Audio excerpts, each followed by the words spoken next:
Yo. What up, family?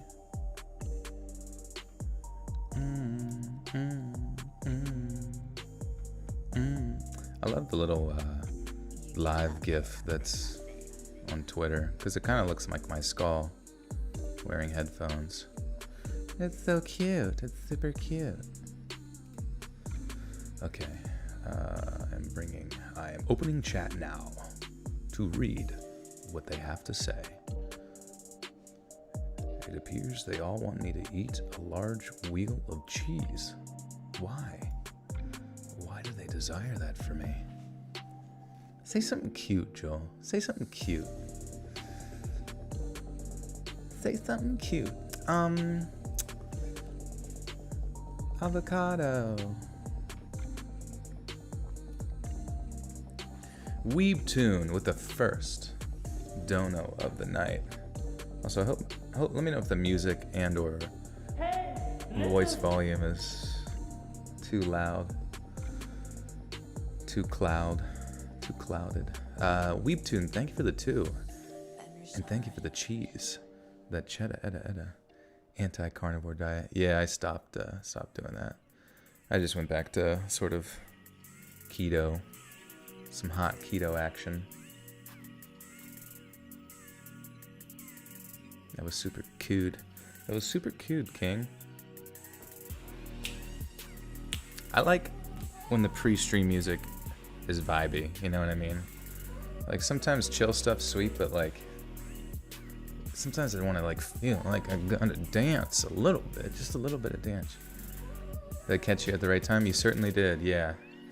I always think it's really funny, like after the stream has been processed and uploaded to YouTube, I see comments in the comment section of like the VOD or the video on demand where people say like, I don't know, they're like responding to what I'm saying as if though it's live, but sadly I watch from a distance thinking, that poor thing, I'm not even here right now.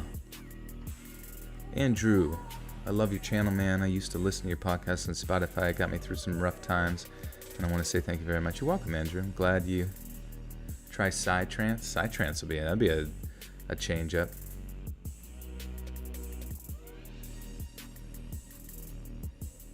Yeah, please hit that like button, would you?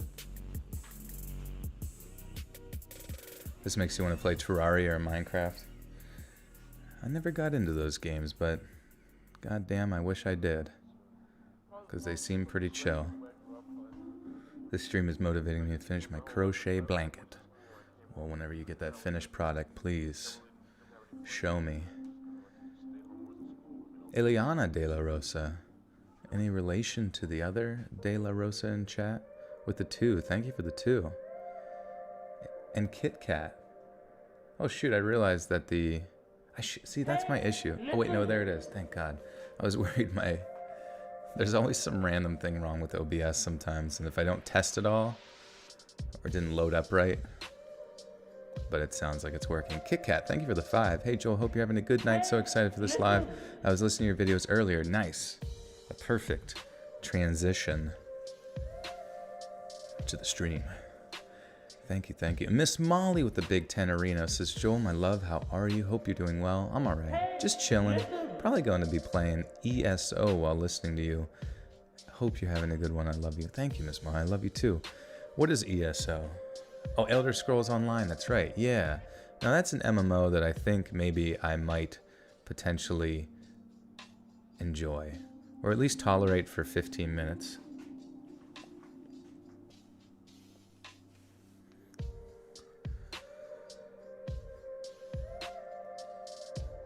Louder than everyone else. How are you today, kitten? How are you, kitten? Yeah, am I more of a kitten or am I more of a king? I get called both. I can't quite. I haven't quite found my identity. Pink Angel, what's poppin'? Using someone's cell phone to listen to you. You do an awesome job. Thanks, Dennis. Gracioso.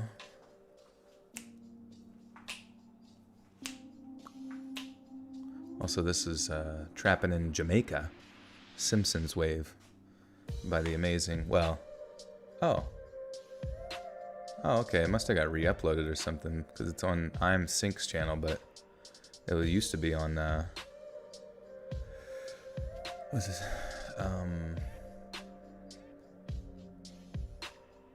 why can't I remember? Ryan Celsius Sounds. Tree Flesh with a 5 says, can you say, bum, don't crash the car? I have you on Bluetooth and they're driving. Oh, bun. It's like, bum. Bun, please, don't crash the car. If you do, how will Tree Flesh ever donate to me again? Come on. JK, JK, stay safe. Keep your eyes on the road. The king of kittens. There you go. Mama cat. I'm on Linwood on the west side of Detroit. Well, be careful. How's my voice like that? So soothing. Probably because this is the microphone. I'm very close to it. I'd be making out with it. You probably wouldn't catch the same vibe if we were talking in person. Maybe you would. Mackenzie with the 179. Hey bud, would you do a sponsored read? You know, potentially. I wouldn't devote like a whole video to it, but you know, maybe if it was on stream or something like that, I could read it before everything.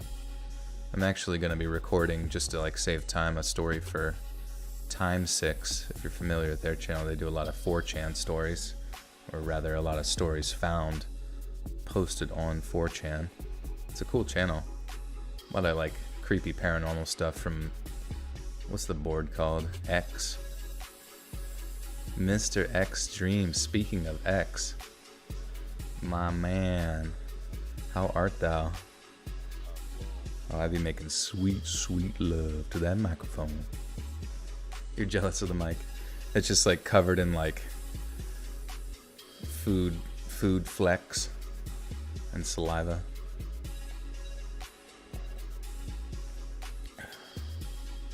What's 4chan? 4chan is, what is 4chan? It's like an anonymous message board with like different communities and stuff. Oh, there's Time 6. What's poppin', dude? Just talking about you. They just swerved because remember one time my friend swerved and like knocked my, like I think I was like falling asleep and it like gonked my head against the glass. And now I can't remember more than 5 minutes into my past. Vixa, how are you? With the 5 says, love your videos. They've been getting me through long workouts. Vixa, we miss you. I feel like I haven't seen you in forever.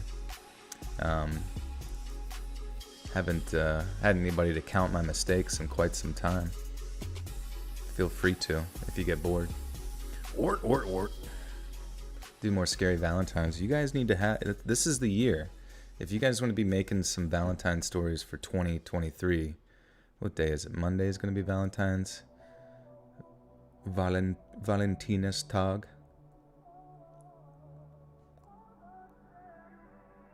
Hi, Farty. Oh, I'm all sorts of farty. What's up, Cider? What are you guys doing? Yeah, this Monday, we got Valentine's stories, so be sure to lock yourself into some questionable Tinder dates so I have content next year.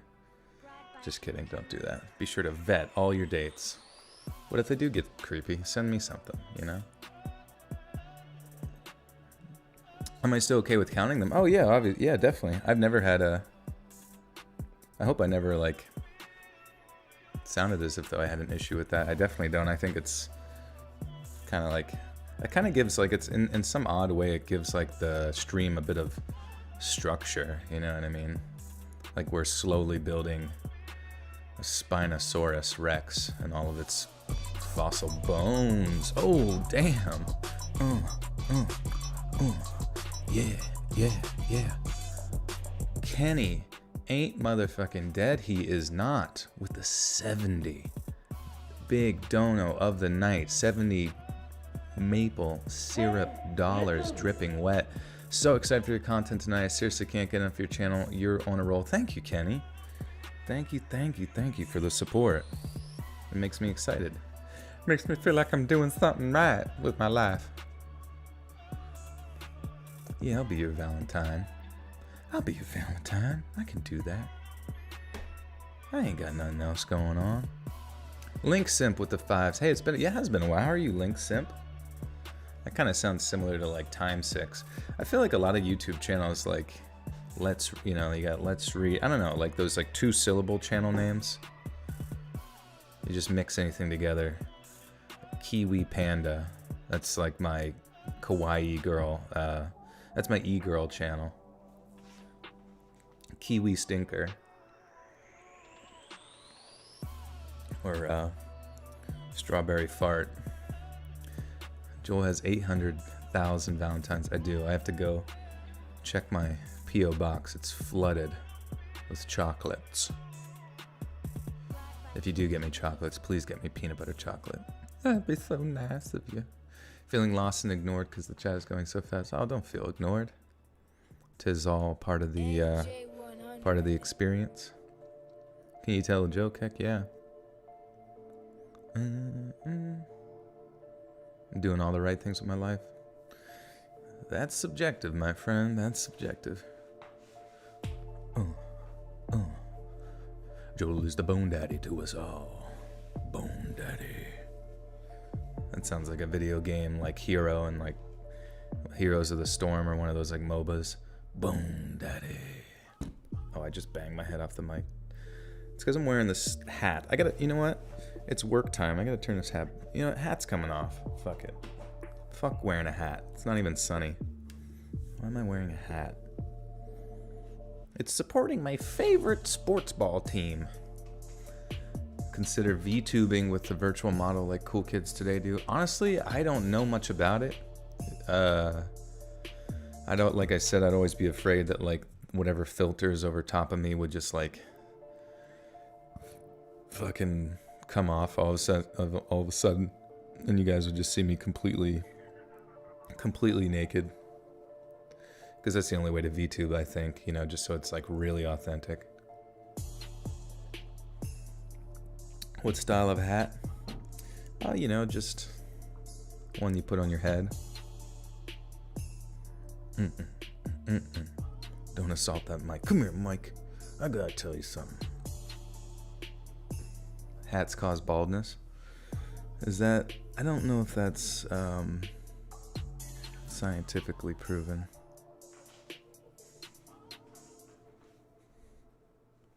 And they'll never know if they can't see your head. You're writing some short horror stories. I've been lacking hardcore. That's alright. That's the thing I've heard with writing is like if you're gonna write, it doesn't matter whether it's good or whether you like it, you just gotta do it. Just do it and do it and do it and do it. How do you do your stream backgrounds? That's from well, actually this one's from Space Goose. He did a GIF file. A little bit of art there that I just have on loop. And then in the next scene is actually from my guy who does all my thumbnails, Robin Mikalsen. He's from Norway. He is a Viking, and he likes vodka. And he's very talented at anything using computer graphics and art. The cap stays on during the Sims. Yo, no cap, but I have a cap on. It's live time, which means it's also tea time. You're right.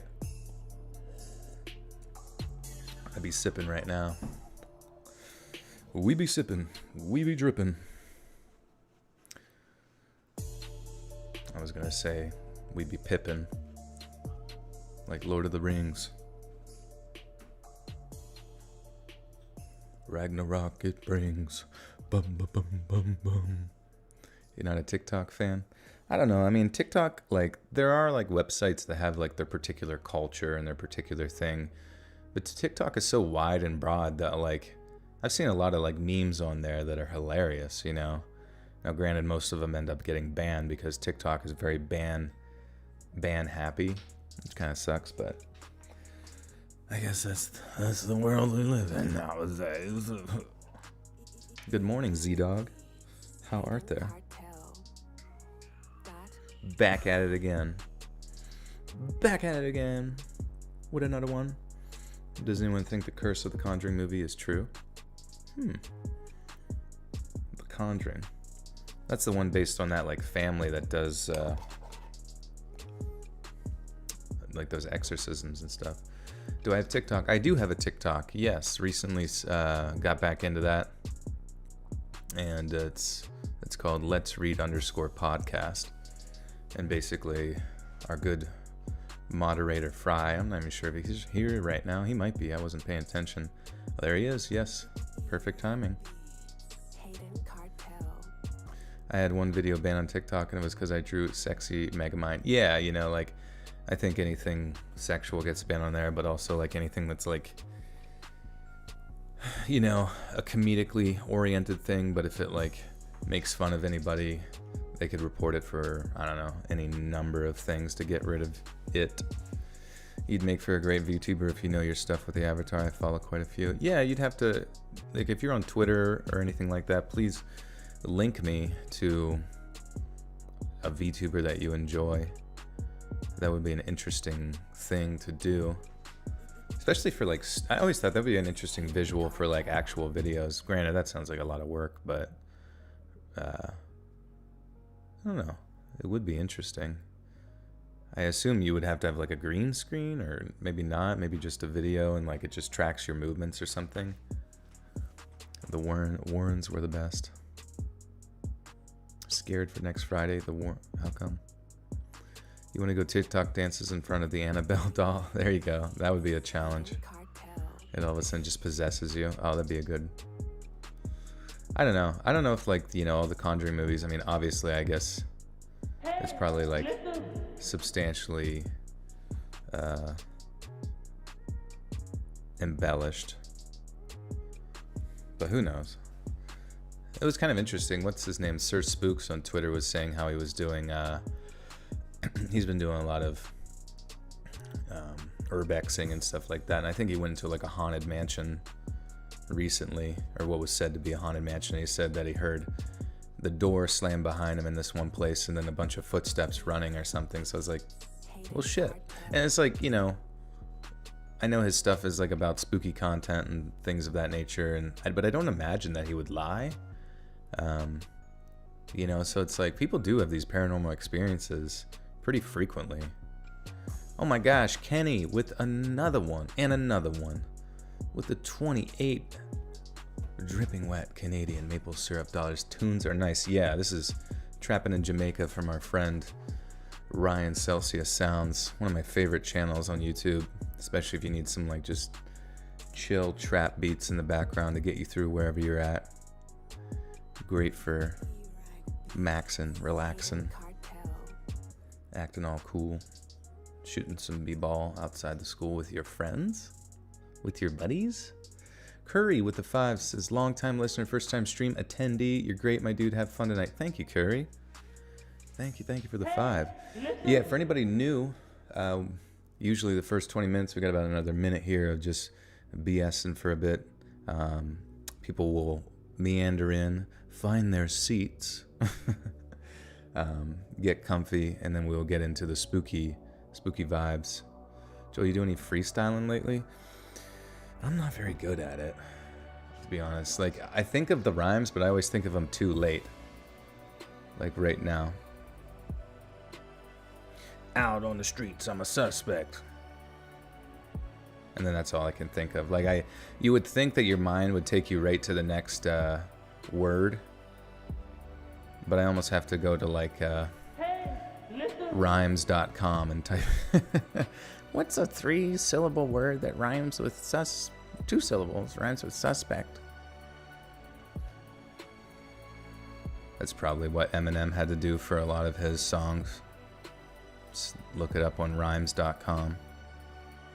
Jay Case with the 20. Thank you, Jay. Thanks, man. Played the Pazuzu story for my buddy just today. Cool story. True, too. Did I talk about Pazuzu in a previous video? That sounds a little scary. Do I have Instagram? I do. Yeah, it's letsread.official.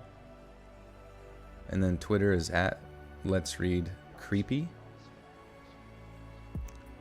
But thank you, guys. Thank you, Jay, for the big 20. And thank you, that guy, for 10. Says, yo, anything new this year? Oh, shit, I don't even know. It's... I got a haircut today and trimmed down the beard. It's looking pretty flow. It's a new term. Just made that term up. But that beard be flowing. But you know it be growing. 0.5 millimeter at a time. I'm just getting into my prime. I don't drink that wine. I stay sober. And see, that's where I stop. I don't know what the fuck rhymes with sober. And it's not true either. I'm drunk as hell. No, I'm just kidding. Who is going to haze? Oh, no, don't do that. Mental health has been worse lately. I'm trying to stay positive. Yeah, stay positive. What were some things like we talked about last time? Like just getting into a routine, getting outside in the sun, even though it's hard in the winter, getting maybe into a workout routine, eating less sugar, because like there's been more research into like serotonin receptors that exist in your stomach, and a lot of them sometimes get coated with sort of invasive like yeast and bacteria, and so like those things sort of feed off of sugar, and they connect to your serotonin receptors to kind of convince your mind that you want and desire sugar. But as you're able to get more away from sugar, you're actually able to have more of a serotonin-esque response, a positive response to the foods you eat, meat and vegetables, all that good stuff. But it's very interesting science, you know what I mean? I just always find everything about the world, it's just weird. It's like you know, like cleaning your kitty litter, like you're breathing, was that like that parasite that like lives in cat shit, so that rats are like not afraid, a brain parasite that makes rats not afraid, or like mice not afraid of cats. I don't know, it's just fucking weird shit. Trying to get over a cold. Yeah, I still have a little bit of coughing here and there. I still notice like after having COVID or whatever, I bring up a decent amount of phlegm. And like it's just kind of random, not terrible, but it's just like lingering way longer than any cold that I may have had in the past. Anyways, I will switch over to our reading screen with some new art by the amazing Robin Mikalsen. Also, maybe I'll move chat, because I think I'm going to record this story from Time 6 first. And it's like a screenshot of 4chan. It's hard to like see because it's like a PDF file.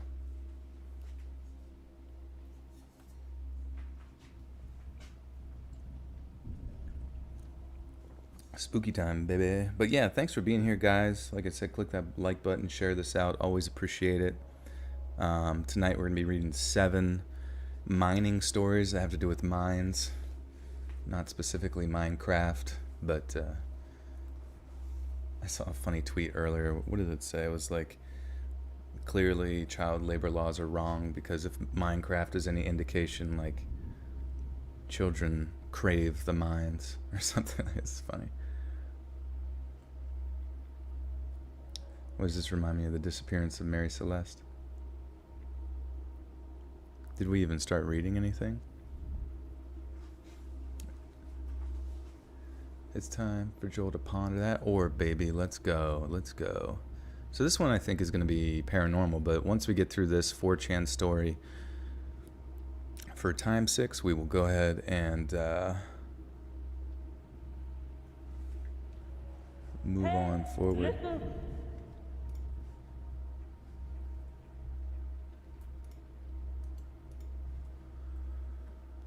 Gather round as Joel ponders the orb once again.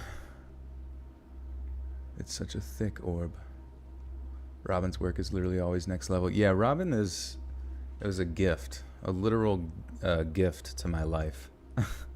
All of his work is just astoundingly professional, and it just takes the videos to the next level, you know what I mean? When you have thumbnails and presentation that just feels very, very professional.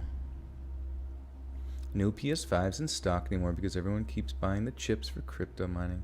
Oh, is that what they're having issues with? I know you got the scalpers too, which really sucks.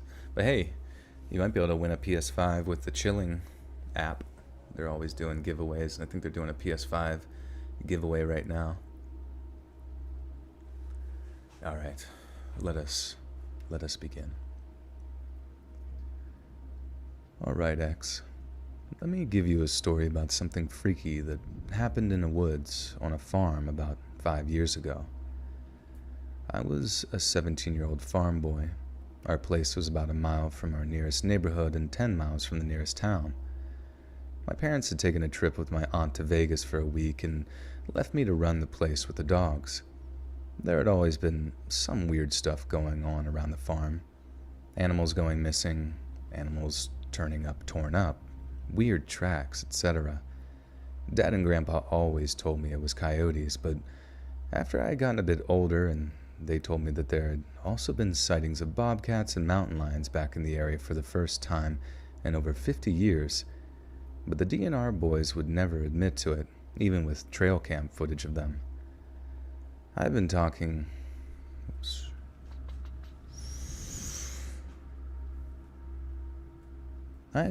nightly walks for a couple of years, but never further than the big lamplight would show. One night I start walking and go away from the farm in the light. It was a full moon and there was a fresh snow on the ground. Everything was clear for miles and you could see it like it was almost daylight. And something possessed my dumb self to go out there in the middle of winter by myself. My dogs would usually come with me on little walks like this, but they were nowhere to be found. I figured they were out hunting little rodents or something, so I left without them. I walked the path along our empty cornfields and down the path that led to our pasture. It was about a quarter of a mile downhill walk. Oops.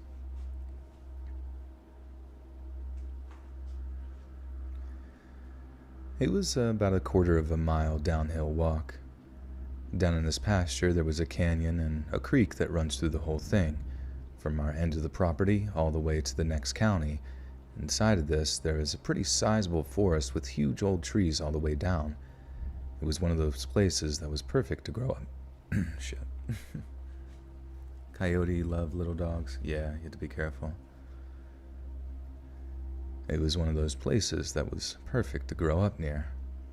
I spent a lot of time down there throughout my life and never really had anything out of the ordinary happen. I had my headphones in and was listening to some Hammerfall.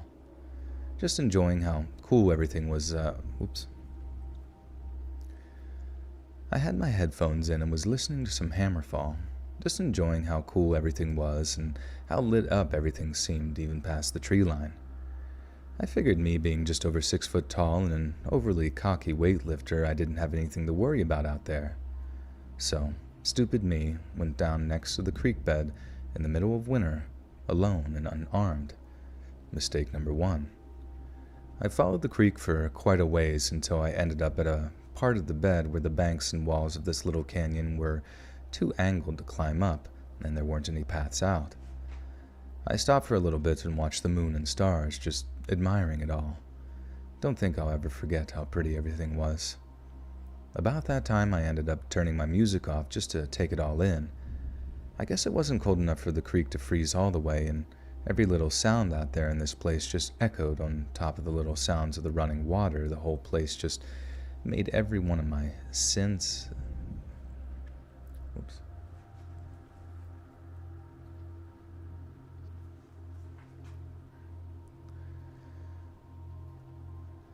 About that time, I ended up turning my music off just to take it all in. I guess it wasn't cold enough for the creek to freeze all the way, and every little sound out there in this place just echoed on top of the little sounds of the running water. The whole place just made every one of my senses feel exaggerated. I stood there for about a minute or two when I started to get this horrible feeling in the pit of my gut, like the most terrible thing in the world was going to happen at any second. I looked around a bit. Didn't want to freak out.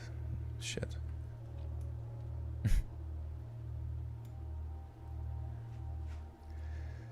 I looked around a bit and didn't want to freak myself out over nothing, so I gave it a short time.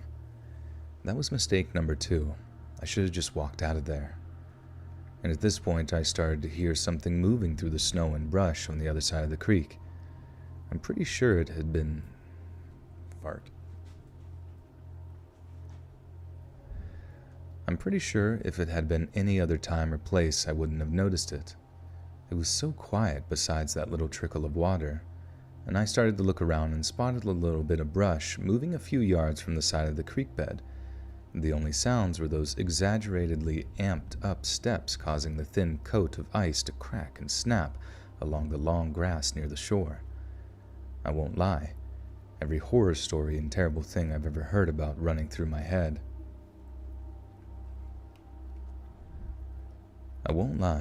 Every horror story and terrible thing I've ever heard was running through my head, and I ended up just being stuck there, unable to move away while this thing continued to creep out along the bank. I hadn't even seen it, and suddenly I just had the worst fear I'd ever had in my life to this day. Finally, this thing came out, and by God, I almost soiled myself. This big black dog-looking thing came crawling out near the creek on all fours. It was so big, I didn't know how in God's name it had moved so quietly. It kept walking along in the open before it stuck its muzzle down in the creek and started to drink. I just stood there, glued to the spot. The whole place seemed to get darker with every second. About this time, I felt the cold for the first time that night while this chill ran down my spine. Stupid me shivered. Mistake number 3. I had big copper buttons on my coat, and a couple of them brushed against each other. It had to be such an insignificant sound, but down there, it seemed like it had hit a tin roof with a hammer. This thing perked its ears up and raised its head to look at me. God, its eyes. I've never seen anything that green before. We stared each other down for a few moments, and then this thing growled. About this point, I finally snapped out of it and began... Oh, shit. I'll have to adjust the window. Sorry, I'm not reading chat very much right now just because this picture takes up, like, the entire screen, so it's hard for me to, like, see anything. Shocked Pikachu face. By God, I almost soiled myself. It's serious black.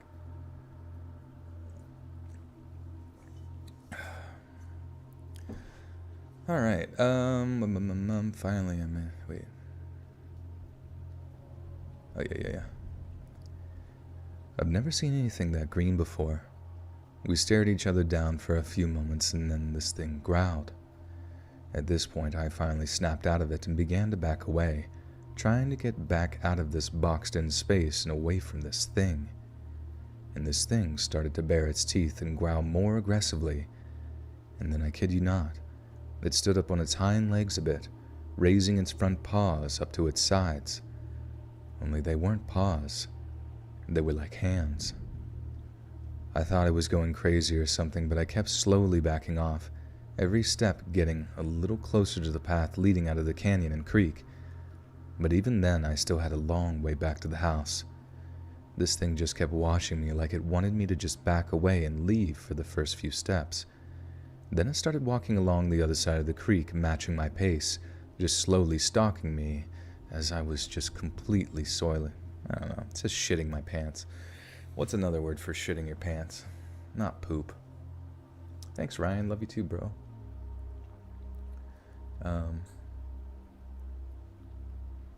I've been a sub for a long time and it's getting old. I'm giving input. Yeah, no worries. I mean, I don't really imagine my content will deviate too much. I've kind of incorporated the true crime stuff and like the unsolved mysteries and stuff with, like music with creepy backstories, things like that, to try to change things up a bit. But yeah, if you've been a sub for a really long time, probably not much is going to change. Defecation. No, I mean, just like I don't know, like a term like shitting my pants, because shitting my pants sounds like, I mean, he wasn't actually shitting his pants literally. It was just making fat dookies. I guess I could say that. This will be going on Time 6's channel.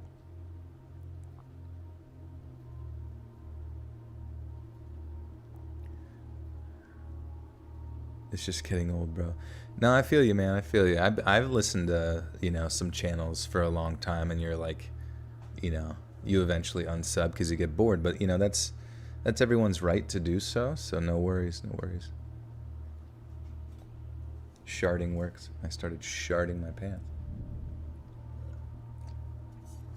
I started baking brownies in my pants. I'm going to say making fat dookies. And then it started walking along the other side of the creek, matching my pace, just slowly stalking me as I was making fat dookies and breathing heavily, but somehow managed not to lose my head and run. I think if I had done that, I wouldn't have made it out. Finally, I made it to the open area. Just had to get up this little hill, then make it across the pasture. And then it was only a quarter of a mile up another hill to home. I didn't turn my back on this thing and continued to back my way out and up the hill. This thing didn't seem to want to cross over the creek from the position it was at, but it kept walking. About the time I made it to the top and was looking down at this dogman thing, it had made it to a more shallow spot down at the creek bed and began to cross. At this point, I knew I had to pick up the pace. I finally turned and began to quickly walk to the pasture gate as quickly as I could. I scrambled over the gates and looked back again. It was at the top on all fours again, still watching me with those eyes and teeth. All that was between me and this thing was a barbed wire fence, a panel gate, and 20 yards. That's when I heard the best sounds. Oh. Loud paddling come across the field, all three of the dogs. Oh, the dogs, okay, lol. Dogs here to save the day. Ooh. Ew, ew, ew, ew. Ooh.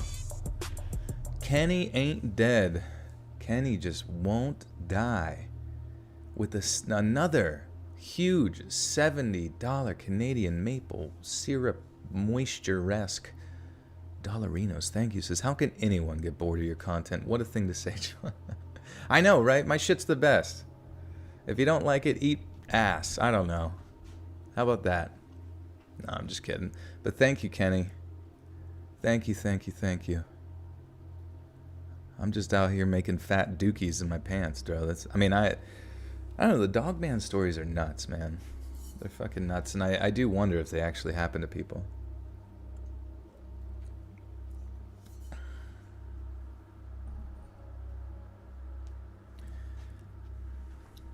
Okay, but thank you again, Kenny. That is seriously too generous.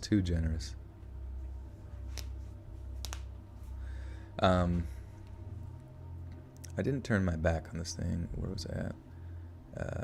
Oh, yeah. That's when I heard the best sounds I've ever heard in my life.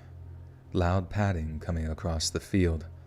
All three of my dogs were coming full speed down the hill, going insane. I looked back, and this thing turned and stalked back down in the smaller hill. I figured I was in the clear and took off like a freaking rocket. I ran a quarter of a mile in nearly 4 inches of snow in winter gear. I passed my dogs on the way up, and they didn't stop or turn to meet me. They just bolted down the way after this thing. What felt like an hour of running up this hill, I made it back to my home and almost passed out on the floor. I locked the doors and ran to grab something to defend myself. I figured that my hunting knives weren't going to cut it, so I went and got the gun safe. Only guns in the house are great-granddad's old great-granddad's. My great-granddad. Just wish I had shorter stories with a better payoff. Yeah, I was thinking about making maybe like a side channel, maybe even like what are they called, like shorts, like a shorts channel, maybe with kind of like how we were doing with the TikTok. That might be a good thing, like start a whole nother channel, but just with shorts. I would have to name it. Just more as like a promotional thing, but maybe Fry can just like run my entire social media. We'll just do that. Fry, you're in charge of social media now. And emails. Any crazy people, you just gotta like pretend to be me. And be like, I'm sorry that you want to kill me. Unfortunately, I'm not home right now. I'm in the Philippines, living it up. Let's call that, yeah, let's read shorter.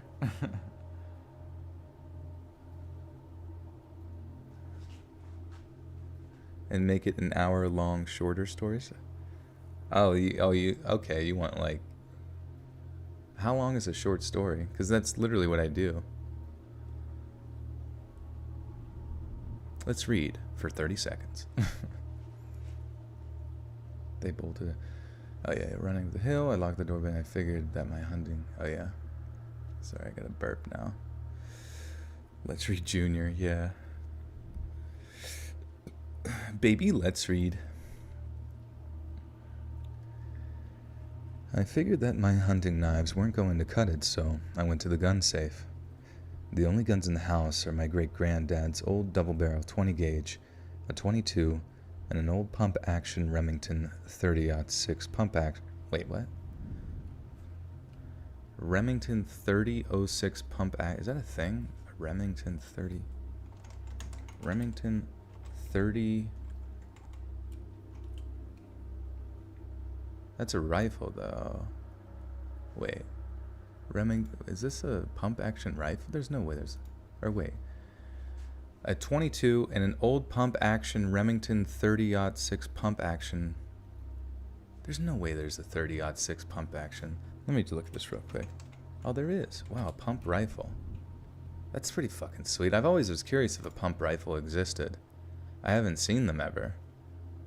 Dude, I kind of want to get a pump rifle. That sounds sweet. I didn't even know they were real. Huh. Let's read time trials and you talk faster and faster. Yeah. Every time I say I noped out of there, the speed of the story doubles. How are you going to steal my idea? What's your idea? It's reading scary stories online. Look up the Fears 103 Shotgun by Garasar. Lever action shotties? That would be interesting. I feel like firearms like peaked at pump action shotguns. Or actually, I guess a semi-automatic shotgun is pretty sweet. It's an AK-47 style shotgun. Interesting. Okay, anyways, sorry. I gotta make this window smaller so I can see what I'm looking at. Beep bop boop bop beep beep bop. Okay. Oops. Sorry. Bari. Man. Okay. Here we go. Okay, perfect. Perfecto.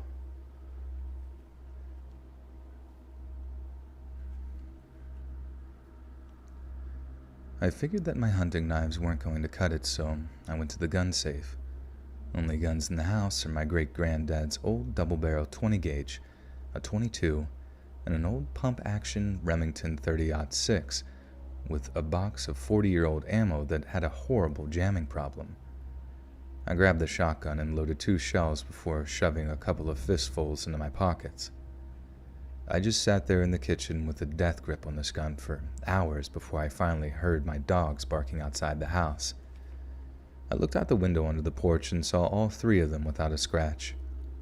I dropped down on my butt and cried like a baby, not sure what to think. I didn't want to go out there again, and I didn't until the next morning. I stumbled across the door with the... I stumbled out. I don't know why I say I stumbled across. Sometimes you read things and you just kind of like assume the next word is going to be a certain something. I stumbled out the door with the gun and looked around. My boys came up panting with their tails wagging, and I loved on them and petted them until my body was numb from the cold. I made sure that they got some hot meat that night as a thank you. I've seen this thing a few more times than this, but this was the first time. The only people who know about this are a couple of my closest friends. It's a heck of a story. I don't live on the farm anymore at the moment, but that thing turned what was my little retreat into a nightmare. Boom. Shakalaka maka. We did it. We spit it.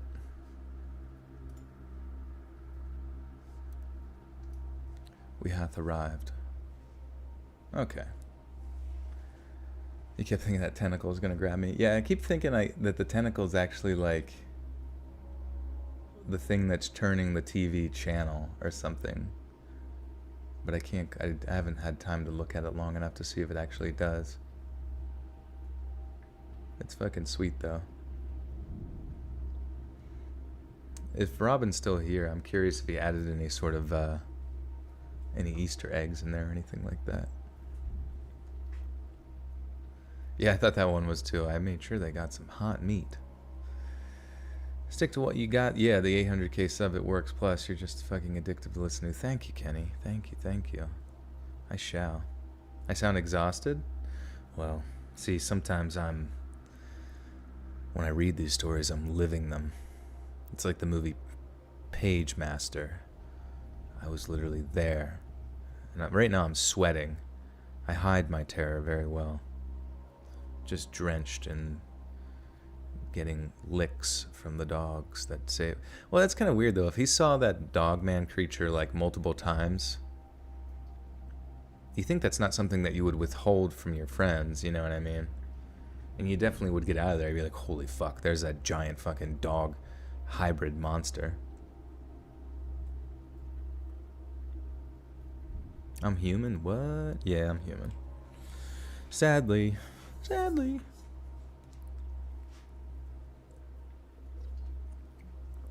Hey, Asherella, where do you get a tank top that fits a deer? Is that like a... Are you setting up a joke? I sound like a serial killer, yeah. Some people say I sound like the guy, you know, the main character from You, that stalker show on Netflix. Which, by the way, my favorite part about that show was just like how well edited it was. It was pretty flippin' sweet. Oh, how about Brain Scan? What's Brain Scan? Oh, is that a movie? Oh god, there's that fucking dog man again. Gotta get a load of this guy with his green ass eyes. Mischievous dog. Nervous juice. Believes in unicorns. Welcome to the Buttersock cult. And you now have access to bonus content. Hopefully Mr. Fry's still here to link you. Otherwise, it should be... Well, there's like a playlist called bonus content, members only stuff. You can find it. Watching from Colombia. Be safe out there. It's not like Patrick from American Psycho. I live on the top floor of the Marriott.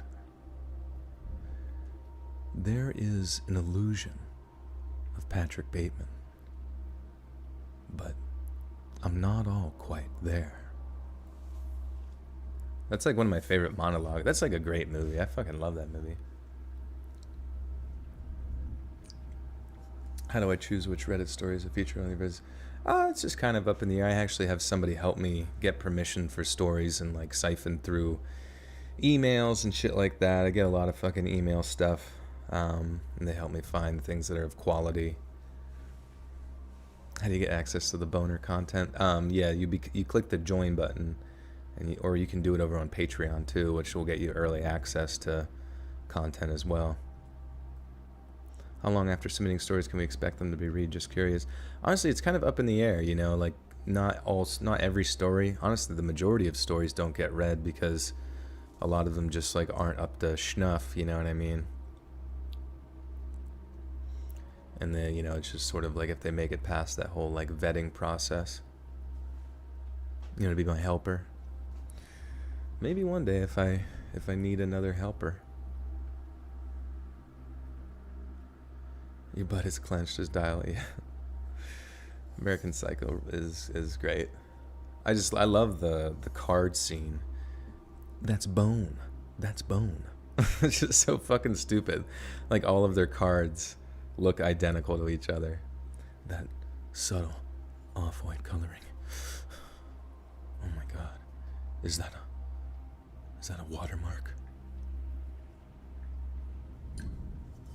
David De La Rosa with the 5 says, "Hi Joel, I made it. I hauled ass from work here. How are you doing?" I'm doing fantastic. You actually didn't even miss any of the normal stories. We were just reading a Dogman story for our friend over at Time 6, who reads a lot of wet and wild stories from 4chan. So if you guys haven't subscribed to Time 6, please be sure to go follow him over there. Hopefully maybe we'll do some 4chan stories in the future and do a little collab with Time 6 over here. Just made a coffee and Fusro dawed Delphine off a cliff. Hell yeah. You know what you should do? Before you sneeze, you should try to say Fusro da before it comes out. That would be badass. One of the microbreweries here in Denver make a beer called Tommy Knockers. Interesting. We call them knockers or Tommy Knockers. That's cool. I've heard about the legends spreading about... Whoops. I cut off for some reason. Oh, I see. I gotta adjust this window a tad. There we go. Anyways, the little stories that literally aren't even scary that last about 3 minutes give me hope that mine will be read. Yeah, and also definitely on Reddit is a great place to do it. Reddit.com/r/Let's Read Official. Fusroda. Wait, no. Fusroda. There we go. It worked. You gotta say it before it fucking... for it to get it to come out. Gonna take a nap, John. Enjoy your nappy. Have some good drimes. Drimes. D-R-E-I-M-S.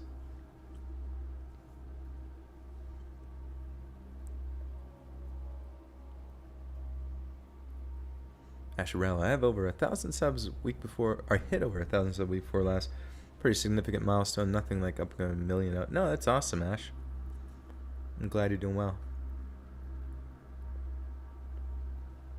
Haven't listened to Corpse Husband's search and rescue stories. They're really good.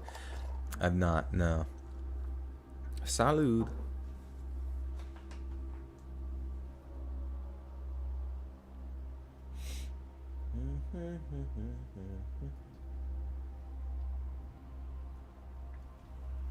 Alright, so yeah, we're getting in the minor stories here, or rather, down in the mines of Moira. Or what's that one from Lord of the Rings? Fucking, the mines of Mor... What the fuck's that place called? Where the, somethings dwell, the fucking... dwarves. The fucking dwarves. Where do the dwarves live? Anyways.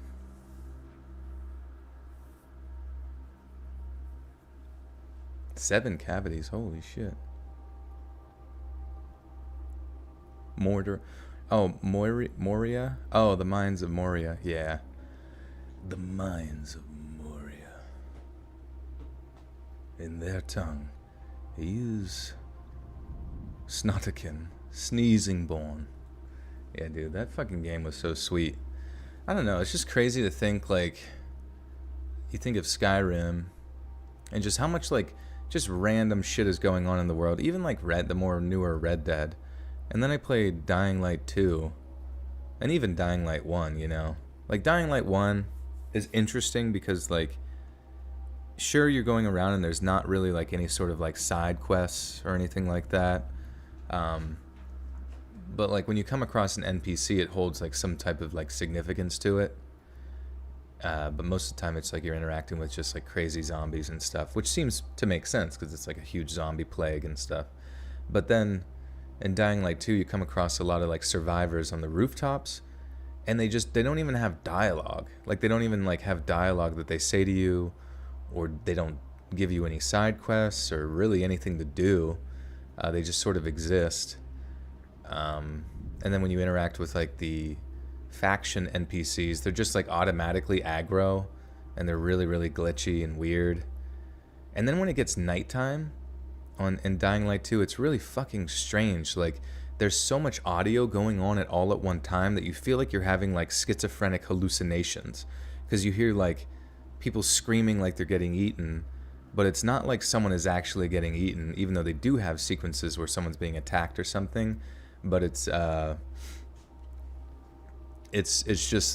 just audio that's added into the game.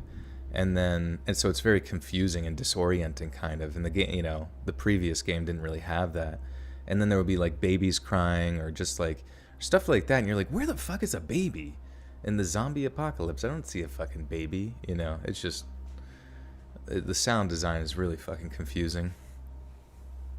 Playing Skyrim on the Switch, nice. I was curious how that was. I'm an ageless vamp, yeah.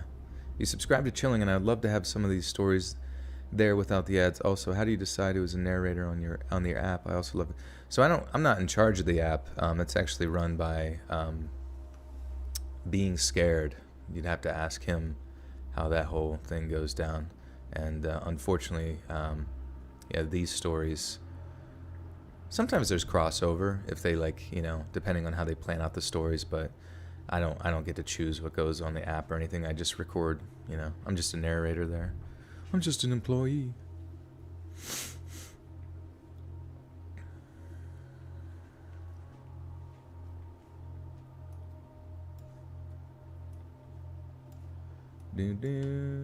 I can't, dude. Moving a window within Windows is so fucking annoying. Okay. It always grabs an edge and then fills the whole fucking screen. Dude, yeah, Dying Light 1, so good. One of my favorite games ever. Dying Light 2, I really do hope that they continue to update it, because that shit is fucking buggy as hell and not the same as the first one. My family's lived here in Kentucky since before we kicked the British out. That's almost 300 years of calling these hills home.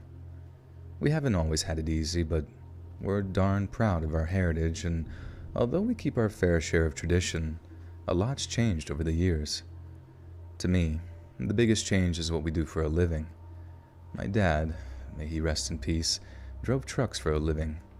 Me and my brother, on the other hand, we work in fast food and IT, respectively. But our grandpappy was a miner. He's become kind of a legend in our family for obvious reasons. Dude spent 6 days a week down in a deep, dark pit, working his butt off so all of his kids could have a better life. And you know what? It worked. Not a single member of our family worked the mines after he did, as he basically made it off limits for us. But that's not so much because it was backbreaking work, more because of something he experienced down there when he was still just a teenager. So like I touched on, Grandpappy started working the mines when he was basically still a kid. Sure, I thought 17 was incredibly grown up when I was that age, but then you hit 30 and realize, yeah, 17 and you're still a freaking baby. He was just a kid going to work with grown men, dudes double or sometimes almost triple his age. Not only that, but our family aren't exactly known for our stature.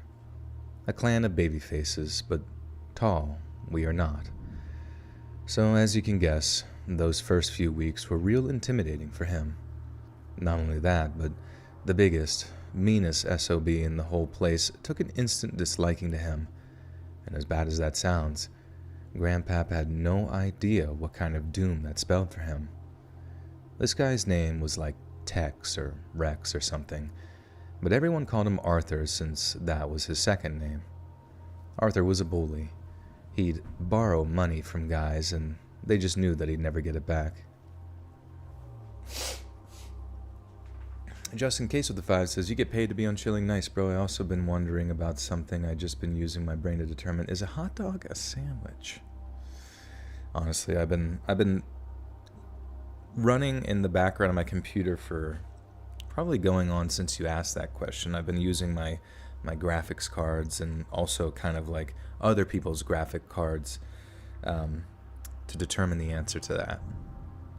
And I'd say we're no closer to the answer than the day you asked such a daunting, hellish concept, but I do hope that one day we will have our answer. Loop phase variants with the 50 Rons. Thank you for the 50 Rons. Says there's an idea of a Patrick Bateman, some kind of abstraction, but there's no real me, only an entity, something illusory. And though I can hide my cold gaze, I am simply not there. Thank you, Loop. I love that one.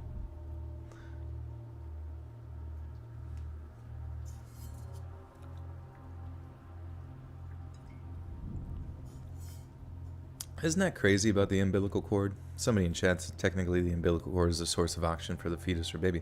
Yeah, isn't that wild? Like, you don't get it through breathing in because, you know, they're submerged in fluid. But it's just crazy to think, like, there's literally a cord that goes to your stomach or, you know, onto your belly button. And then it transfers, you know, nutrients and oxygen to the fetus and newborn. You know, it's just like fucking the human body and just reality is so wild.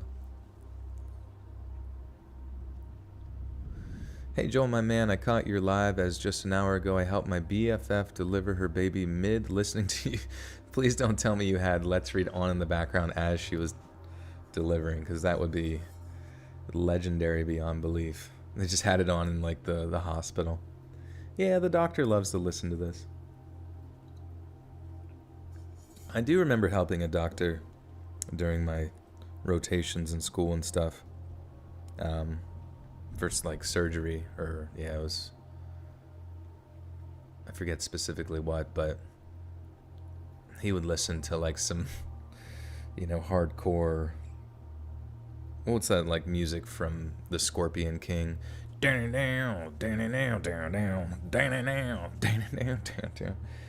just like, this guy's fucking edgy as shit while he's cutting into people. He actually had a sword, which was not very sterile.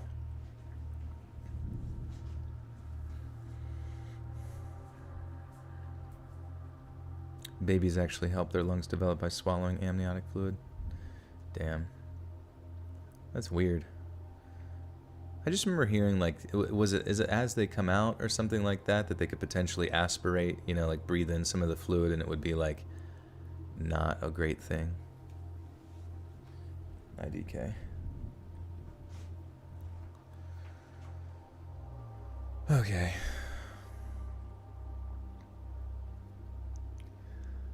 Arthur was a bully. He'd borrow money from guys and they just knew that they'd never get it back. But it was either give it to him or you were the one he was picking a fight with down at the bar come Friday night. Trouble was, there was no firing the guy. He hauled more coal out of that freaking mine than anyone, and when Arthur was on shift, there was considerably less horseplay. So as much as the bosses knew everyone hated him, Arthur was making the owners a ton of cash, so getting rid of him was completely out of the question. And as the story goes, Arthur took a creepy liking to my grandpap. The exact nature of that liking is something that's not really gone into detail about, and if you ask me, that's for good reason. And if you ask me, that's for good reason. But I always got the feeling that it was like a Shawshank Redemption / The Sisters kind of liking. If you get the reference, cool. If you don't, well, good for you. Never lose your innocence. Excuse me. Taylor, what up? That was the most pea-brain thought I've ever heard. What was the pea-brain thought? Ashley with the 10. My birthday is Monday. Happy Valentine's story, Daddy. You're welcome. Or Not you're welcome. Yeah, happy Valentine's Day, but thank you. Thank you, and happy early birthday. Everybody say happy birthday to Ashley. Leave your tonsils behind. Can you having a cool name like Tex or Rex and going by Arthur? Yeah, I didn't really understand why that was the case. Especially if you're working in a mine. Hey, Tex! Instead of like, Pardon me, Arthur, can you help me move this diamond pickaxe? I can't pick it up. Neela, your birthday's Friday. Nice. Everybody being born and shit. Was I in med school? No, not med school. I went to nursing school.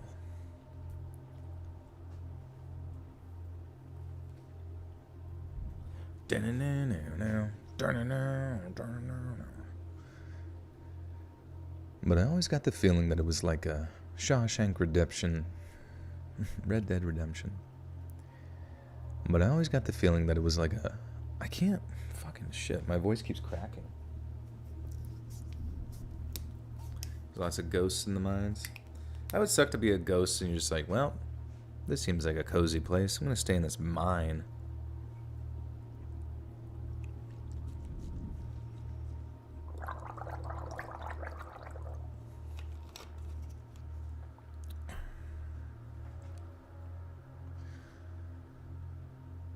But I always got the feeling that it was like a Shawshank Redemption / The Sisters kind of liking.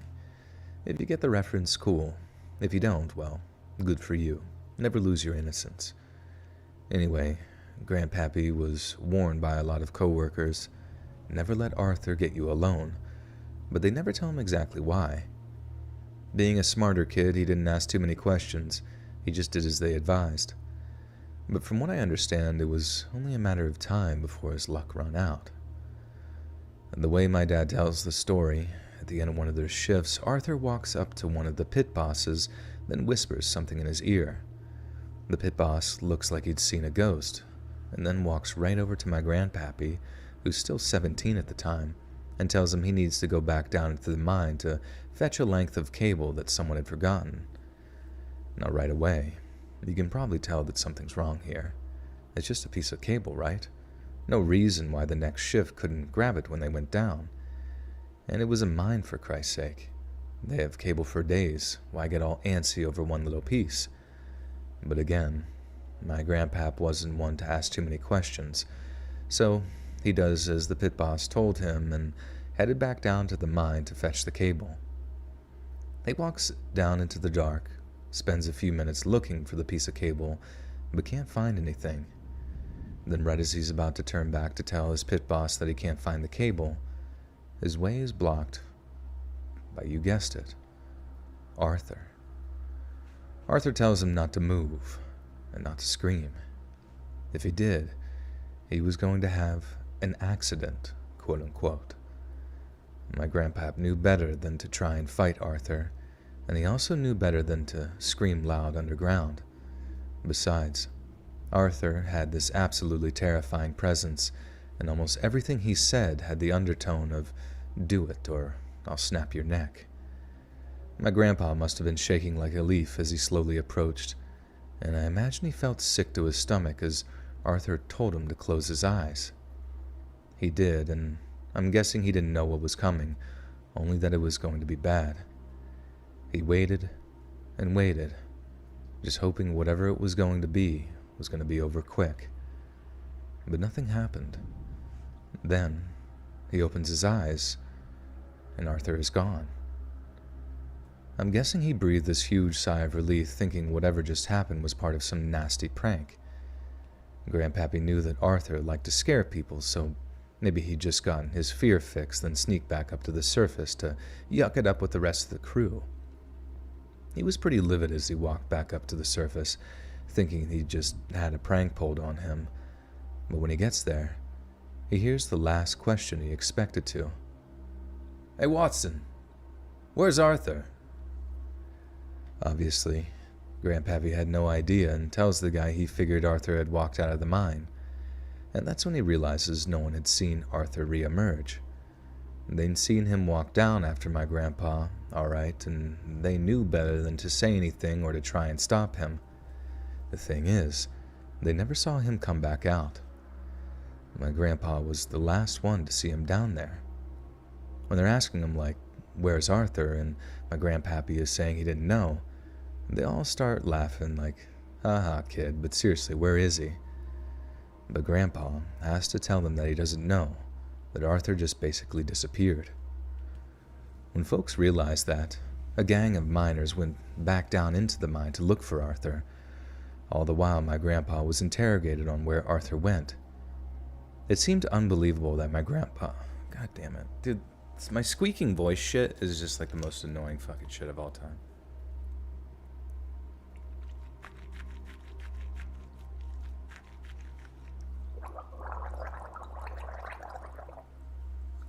Also, I was like kind of nervous. I'm like, I'm about to read a fucking story about a kid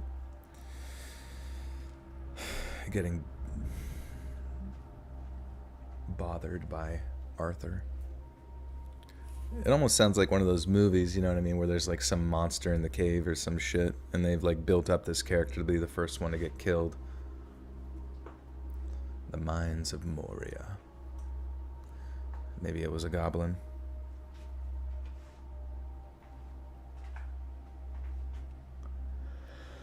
It seemed unbelievable that my grandpa...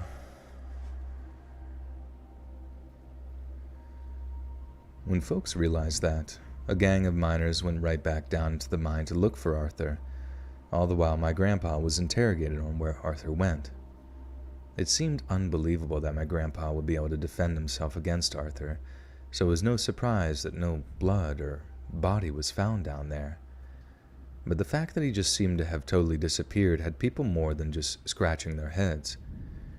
People quickly went from head scratching to straight up terrified since, like I said, Arthur had basically disappeared. He didn't have any family, so there's no one to keep up a stink about it. Only folks that really cared here with mines. Only folks that really cared here were the mine's management, who wanted to prevent more stuff like that happening, and then the cops. Cops showed up, questioned my grandpa, but all he could tell them was the same thing he told everyone else. 1 second, Arthur was there. The next second, he was gone. They asked him if there was a bang, a fall, a scream, anything that might give them a cue.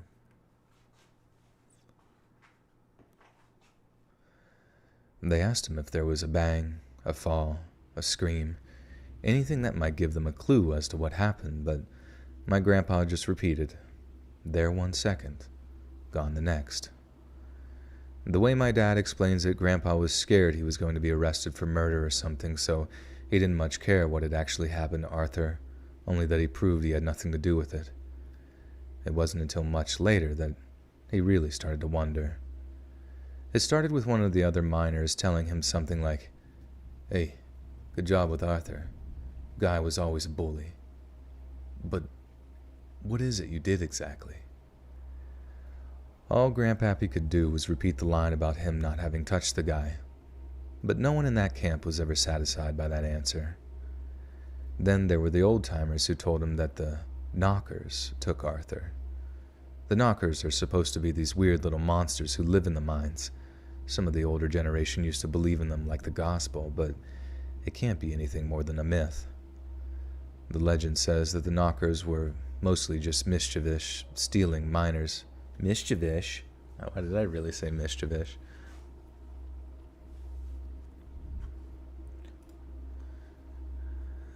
He was killed. He was taken by the mischievous frogs.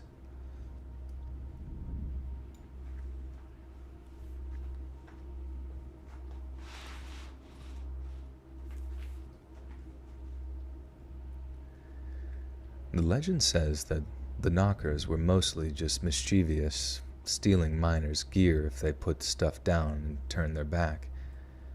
That's obviously just a cover for miners with sticky fingers, like, it wasn't me that stole your lamp oil, it was the knockers. But the legend also says that they would help lost or trapped miners by guiding them to the surface, They do this by knocking on the walls of the mine shaft, so all you'd hear in the dark was knock, knock, knock. And if you had the balls to follow the sound, you'd be saved. Basically, knockers are supposed to be little rascals with hearts of gold, and that's why the old-timers thought the knockers had saved my grandpappy. Or rather, they didn't just think they saved him, they figured they took Arthur, just like they took stuff that wasn't nailed down. Another reason,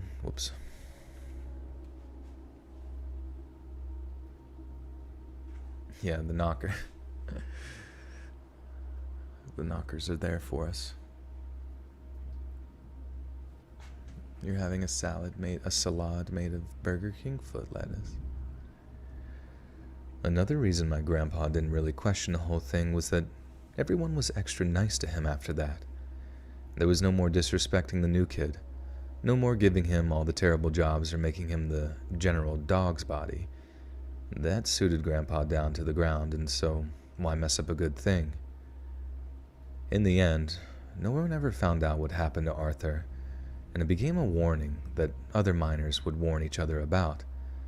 Act up, bully younger miners, shirk your work, and the knockers will take you just like they took Arthur. Big, 6-foot-something, $2 and change Arthur, who could have crushed Grandpappy's skull with his bare hands, snatched up, disappeared, without so much as a squeak.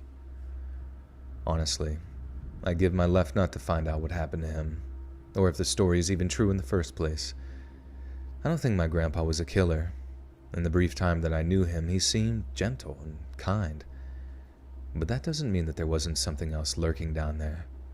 Something that was more than capable of taking a guy and making him vanish.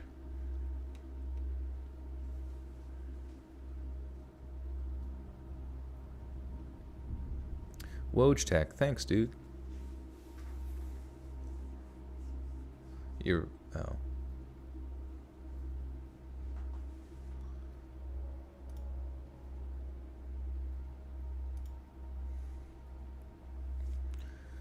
UK Graffiti Walker says boobies. Thank you. I was curious when someone was going to say it. Grandpappy snuffed him. I mean, that's the only thing I can think of, but it is it's an interesting story. Probably not a story that I'll start the whole video with, just because it's kind of creepypasta-esque. Why would someone do that with a left nut? We need those. Arthur had to return to the mole people.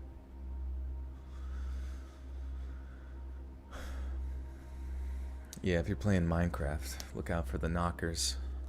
That would be funny if there were... Oh, see, that would be a cool little thing to add in Minecraft. Something called the knockers, and like if you have any items that fall out, they could appear and just like... Or maybe they appear and hit you, but they don't hurt you, but they just take items from you. That'd be kind of funny. They were referring to Tommy knockers in the mines? Yeah, maybe. They were referring to that delicious pub brew.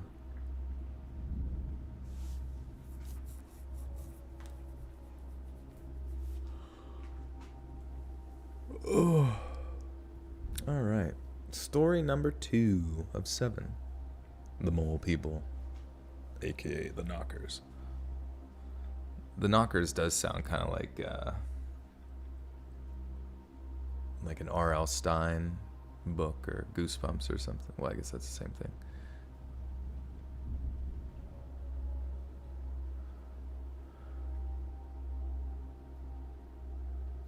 Hey everyone, big news. All of us who's making less than 60,000 are getting stimulus checks, 1,500 for 12 months. My mom works in the Treasury Department. Shh. Oh, well, I just read it. You've leaked it here first. Interesting.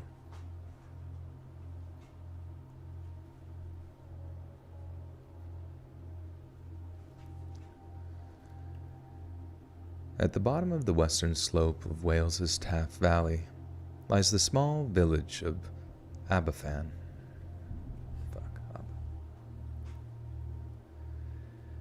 At the bottom of the western slope of Wales's Taff Valley lies the small village of Aberfan. When Aberfan's coal mine was just dug out in 1869, the village consisted of just 2 cottages and a tavern. Yet within just a few generations, the coal industry saw the village's population explode to almost 5,000 people. The first spoil waste from the mine was deposited on the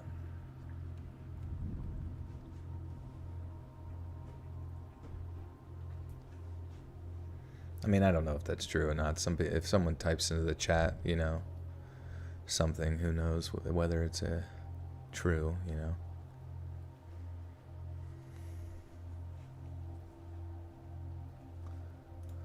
Aberfan. Is it Aberfan?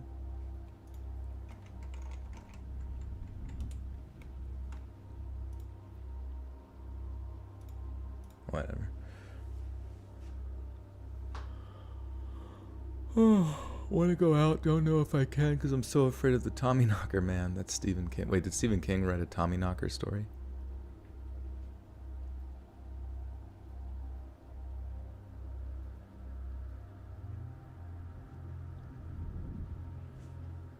Yeah, their parent came back with gifts for them, but your parents didn't.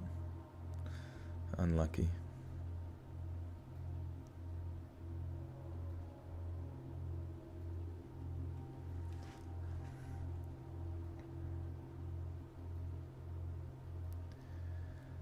When Aberfan's coal mine was just dug in 1869, the village consisted of just 2 cottages and a tavern. Yet within just a few generations, the coal industry saw the village's population explode to almost 5,000 people. The first spoil waste from the mine was deposited on the valley's lower slopes just east of the canal, but during the early 20th century, the first spoil tip was started above the canal line on the western slopes of the village. For those that don't know, spoil is the term used to refer to waste material removed during the mining process. These waste materials are typically composed of shale, carboniferous sandstone. Carboniferous? Shit. Carboniferous. I assume that's how you say it. Carboniferous. Shit. Oh wait, Merriam-Webster's got a carboniferous. Okay, sweet.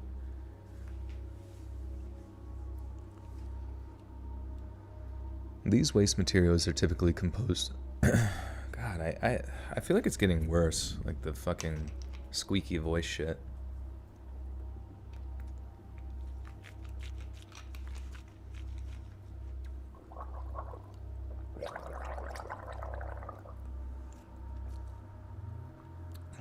Yeah, carnivorous sandstone.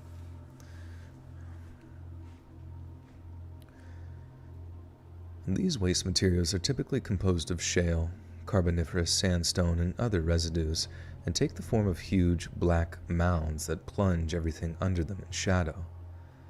By 1966, there were 7 spoil heaps surrounding Aberfan village, 5 of which towered above the village itself.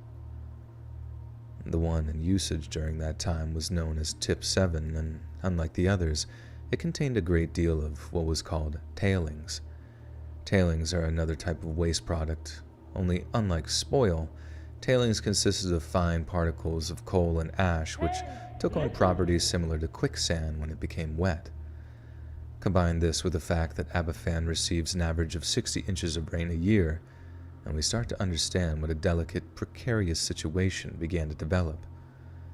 Between the years 1952 and 1965, there were 11 incidents of severe flooding in the Aberfan area. Residents often complained that the floodwater left a greasy black residue when it receded, which suggested that some of the spoil heaps were becoming increasingly unstable.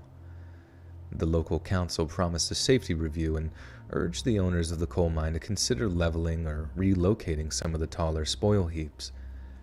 The owners promised they'd look into the issue, but behind closed doors, profit was placed above people. To them, it made no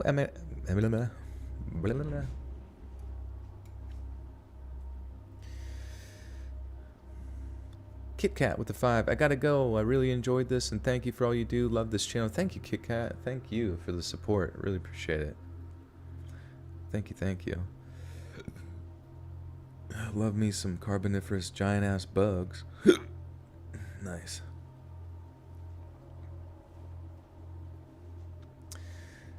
Your voice sounds fine on your time. No, it's like whenever I'm reading, if you ever like talked and your voice squeaks or gets caught, you know what I mean? It's amplified. Like I wouldn't notice it when I'm talking normally, but when you're narrating and your voice squeaks, it kind of like fucks up the flow. So it just forces me to start back a sentence and redo the sentence or whatever. To them, it made no economic sense to deal with the spoil heaps, as any kind of concerted effort would cut deep into their earnings. Instead of instant and urgent action, the coal company opted for excuses and delays. To them, anything that affected their bottom line was off the table. The British coal industry was under a lot of strain at the time, and according to them, a dip in productivity might mean the end of Aberfan itself. Yet little did they know, disaster was already looming. October of 1966 saw 6.5 inches of rain fall on Aberfan in just a few days. Then, on the morning of October 21st, workers at the Aberfan coal mine noticed that Tip 7 had started to shift. A few hours later, the rails on which the spoil was transported to the top of the tip collapsed. Workers reported this to the tip supervisor, but instead of taking urgently needed action, the supervisor simply canceled the remaining day's work and declared they'd wait until the following week to decide on a new place to tip the soil. Miners protested, but management dismissed their concerns, and with that, Aberfan's fate was sealed. Just a few hours later, at 9:15 in the morning, a 30-foot-tall wave of spoil barreled down the hillside at almost 25 miles an hour.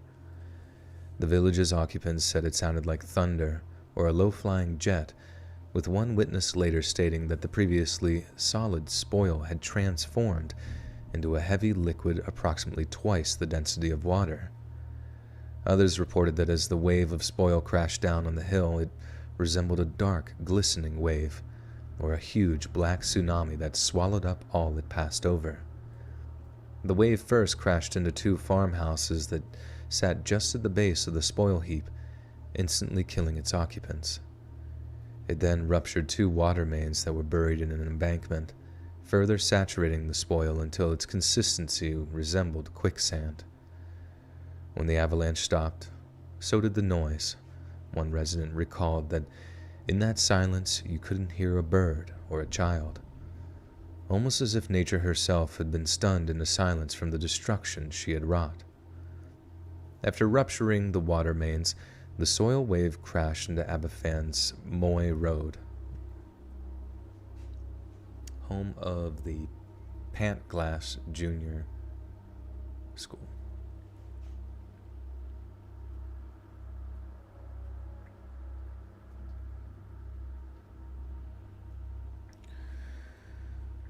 Yeah, profit above people. Well, that's the thing. So, like, the concept of, like, profit above people being something that's just ever present in all of humanity for all of time, it sucks because it's just, like, it'll always be like that, you know, especially, like, it, even in, like dictatorships or monarchies, it's like the person way at the top is completely disconnected from everybody. Any sort of like authoritarian, you know, government system, like under Stalin with, you know, the hyper communism and various other forms of government as well, you know. But then even in our modern day, it's like whenever you have the hierarchies of business models and stuff, like in that scenario, you start to experience a different type of like human psychology where no longer does like independent guilt fall on that individual's shoulders anymore. It's like the concept of making the company more money always bypasses any sort of ethical concerns, you know what I mean? And most of the time it comes down to weighing the legal benefits of like, well, what are we held liable for here legally? Should there be any sort of contingency plans or issues, you know what I mean, that might arise from what we're doing or whatever. And that's the tough thing, is that like there might be people that come out of companies that like are quote unquote leakers, like they leak stuff from the company because they have like a moral conscience. But a lot of the times, those people that leak stuff from those companies get persecuted, maybe by the public if it gets that far, but also by the company itself. So it sort of creates this really strange type of hierarchy where if you're, in the military, wherever hierarchies exist, humans will always make the worst decisions possible because it's always, they're just trying to cover their own butt, or they're trying to benefit the group in what's called like a greater good for them, you know what I mean? I don't know. It's scary a lot of the times when you think about like, what's the old saying where it's like an individual is a genius, but like groups of people are just insane, something of that nature.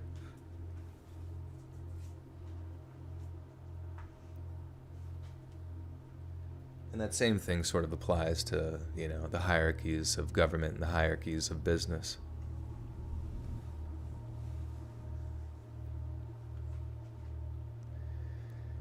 After rupturing the water mains, the spoil wave crashed into Aberfan's Moy Road, home of the Pantglass Junior School. Pantglass served almost 250 of the community's children and was staffed by 5 teachers that day. The children had arrived just a few minutes before the spoil wave hit, and were actually due to finish early that day to make the beginning of the half-term holidays. If the spoil wave had crashed onto the school just a few hours before or after, they'd all have been fine, but that was not the case. Mud and water flowed wildly through broken windows, filling every room in the school with the near-liquid spoil. Exactly 109 children were either crushed or suffocated in a matter of seconds, with all 5 of the school's teachers losing their lives trying to protect them. The acting headmaster of a nearby secondary school was quoted as saying, "The girls' entrance was full of rubble and waste material. I climbed into the rubble in the doorway, and when I looked directly in front of me, I saw that the Moy Road houses were gone." When the tsunami of sludge finally came to a stop, and the shock of what happened had worn off, the residents of Aberfan village rushed to rescue. They began frantically digging through the rubble using nothing but gardening tools or their own bare hands. Horrified citizens made the local fire and police departments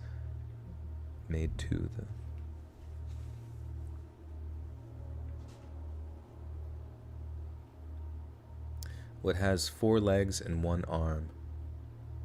Has to be some type of furniture. Is it a chair? Do chairs have arms? No. 4 legs and 1 arm. Oh, is it like a race? Isn't that like a race or something? Like the legs of a race. Is there an arm of a race? Or the final arm? I don't know. A furniture piece?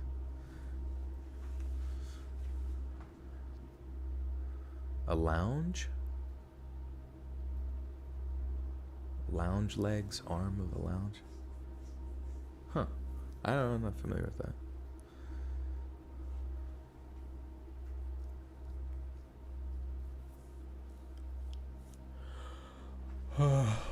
I think that's a tough thing about, like, money. Is that, yeah, people within those positions, they can never have enough. Pronounced chaise lounge. Oh, okay, a chaise lounge. Oh, okay. Wait, who told the riddle? Because you're banned. I'm banning you. No, I'm just kidding. Arm is person who shoots the gun and starts the race to obviously... Wait, arm is the person who shoots the gun and starts the race. Is that correct, or... I only hope someone or something somewhere else will have mercy on soul when I... What? What's brown and sounds like a bell? Dung. That's funny. Jen Child with the 10. Sup, homies? What's up, Jen? What's papa-loppin'?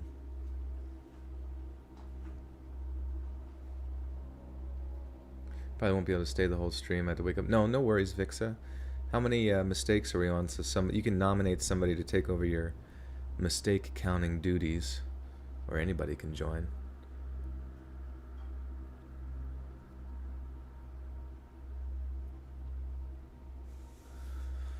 Okay,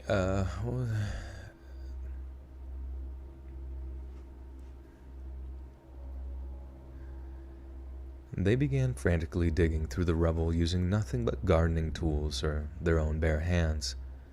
Horrified citizens made to the local fire and police departments, who rushed to the scene accompanied by gangs of local miners. Yet, when the miners arrived, they discovered to their horror that instead of helping the situation, the amateur diggers were actually making things worse. Without proper planning by qualified engineers, an ad hoc excavation might actually lead to further collapse of the building. The miners rushed to call off the initial dig, before recommencing in organized groups under the control of their pit managers. Not long after digging resumed, the first survivors were pulled out of the black sludge, which by this time had started to re-solidify. They were rushing to a nearby hospital, with the first survivors arriving just before 10 a.m. Within the hour, more than 20 children and 5 adults had been rushed to the local intensive care unit. Rescuers hoped to find more, but their hope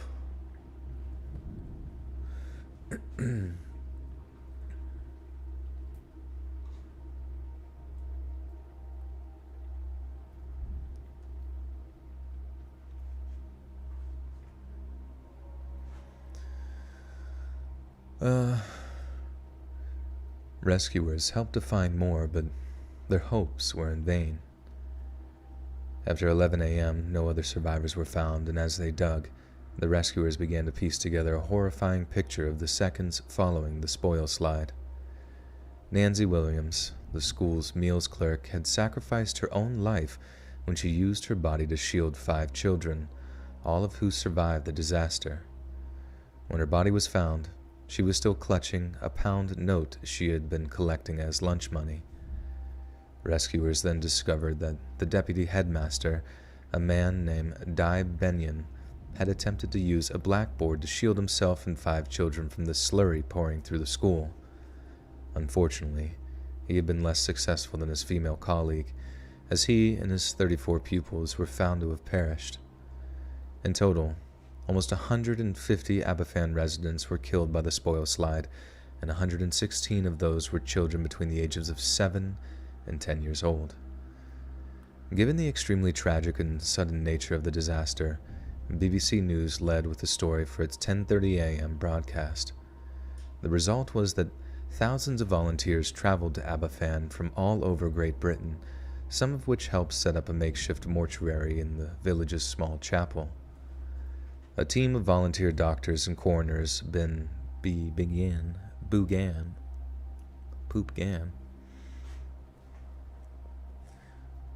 CEO of Sex's Cool Guy. CEOs are good at making way more than all of us combined for having teams of people do the work for them. Yeah, I don't really know how that works. Like if you're the CEO of something, like what your day-to-day operations, you know?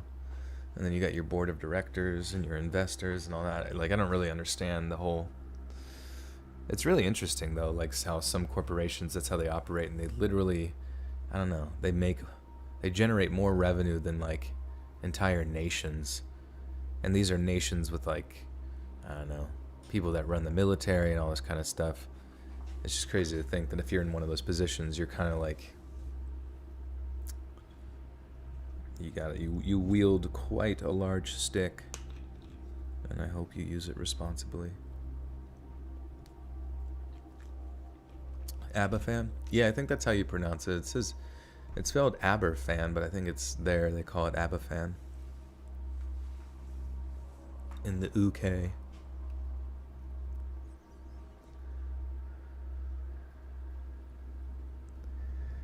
A team of volunteer doctors and coroners began identifying victims, as well as identifying the various cause of deaths. Most had succumbed to asphyxia, fractured skulls, multiple crush injuries, or a combination of all 3. As well as the dedicated medical staff, more than 400 embalmers volunteered to assist with the cleaning and dressing of the corpses, and a contingent that flew over from Northern Ireland removed the seats of their plane to help transport child-sized coffins. On October 27th, a mass funeral for 81 of the children took place. They were buried in a pair of 80-foot-long trenches with attendees numbering the tens of thousands. Queen Elizabeth had initially neglected to visit the village, and despite seeming cold, this is common practice in order to avoid any kind of heightened hysteria. Yet the tragedy was so profoundly felt by the British people that the Queen actually reversed her decision and made a rare appearance in order to pay her respects. At the mass funeral, the parents' rage was palpable, and when the causes of death were announced by the priest, one man shouted out, "No, sir. My children were buried alive by the National Coal Board." This prompted another person to scream that the National Coal Board killed our children. And as it turned out, this wasn't far from the truth. As Aberfan's Member of Parliament later admitted, he had been afraid to speak out regarding the spoil heap because he feared the entire mine would be closed.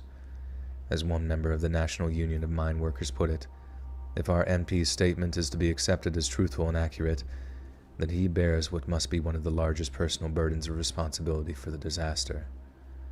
But without a shadow of a doubt, the real villains of this story are the National Coal Board, who bore overall responsibility for the mine's safety, along with the national media. In the aftermath of the disaster, the head of the NCB went on a tour of British coal fields, giving speeches that prompted the use of coal and condemned the increasing popularity of nuclear power.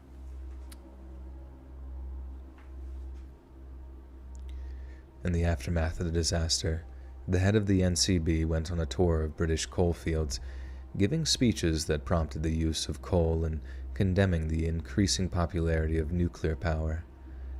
It was seen as extremely bad taste, with one prominent Welsh politician calling it a disgraceful spectacle. Even more insulting was the NCB's offer of 50 quid? Do you call it quid? How do you know when to call it quid? Is quid like bucks? 50 pounds. What's up, Mar? What are you spooked about, Bodacious? Guys, I do not mean to alarm you, but I'm a little spooked right now. Oh no. We can't be having that here in our Scary Stories channel. Someone has to quickly unspookify.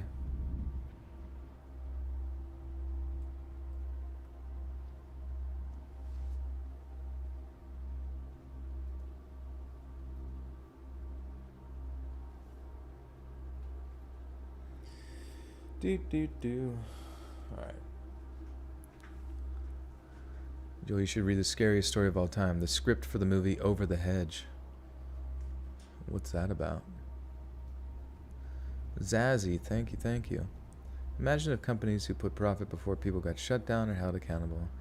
That's the thing, is like, you just pay somebody off. Easy peasy. If you got enough money.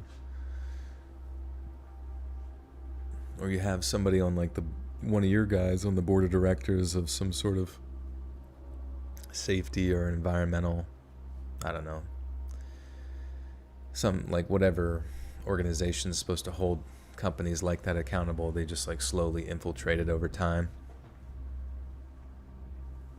It's all part of the plan. Even more insulting was the NCB's offer of £50 to each grieving family. When this was met with outrage, the NCB upped the offer to £500 each, calling it a good offer. But as one heartbroken parent phrased it, trying to put a price on the life of my child is something I'll never be able to forgive. Yet instead of at least trying to understand their pain, the NCB claimed that some of the parents were simply trying to capitalize on the death of their children. However, as the British Journal of Psychiatry later explained, the argument for higher compensation was based around the fact that the Aberfan tragedy imparted a huge amount of post-traumatic stress disorder onto the local community. According to them, the survivors of the disaster were more than 3 times more likely to have developed lifetime PTSD compared to individuals who had experienced other life-threatening traumas. What's more, a third of all survivors still experience bad dreams or difficulty sleeping due to intrusive thoughts regarding the disaster, and in the year that followed, close relatives of the victims had a death rate 7 times higher than the norm. As you can imagine, the psychological effect of the village's surviving children was even more devastating. One of these children was quoted as saying, We didn't go out to play for a long time because those who'd lost their own children.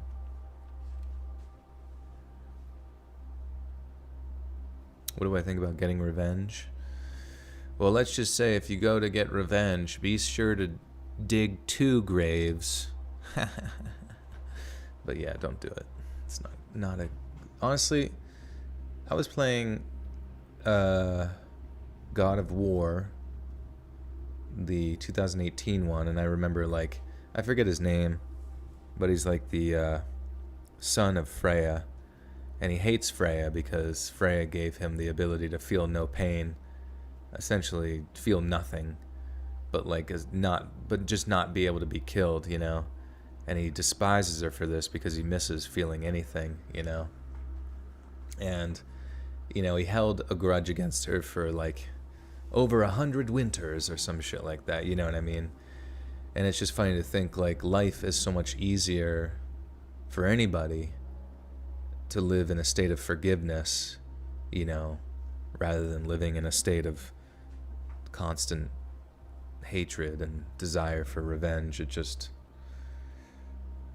doesn't make any sense. Your dog's name is Freya. That's cool. I think it's, yeah, what is it, the Norse god of fertility or something like that? You think Let's Read literally saved your life? Oh yeah, I'm currently in the UK. Outside my house is a huge field. I'm out there now smoking a cigarette, and a random guy just popped his head out, looked around, and went back into the field. He definitely saw me. It's like what is it, like a high grass field or something like that? It's kind of weird. What the fuck? Forgiveness isn't just for the other person, it's for yourself. Yeah, that too. That's probably harder than forgiving somebody else. Yeah, Balder. Yeah, Balder, the son of Freya. But, yeah, I mean, I think forgiving yourself is sometimes harder than forgiving others, just because it's like carrying around a large sense of guilt for some various reason. Your elbow hurts, uh-oh. Probably means that you've been infected with ligma.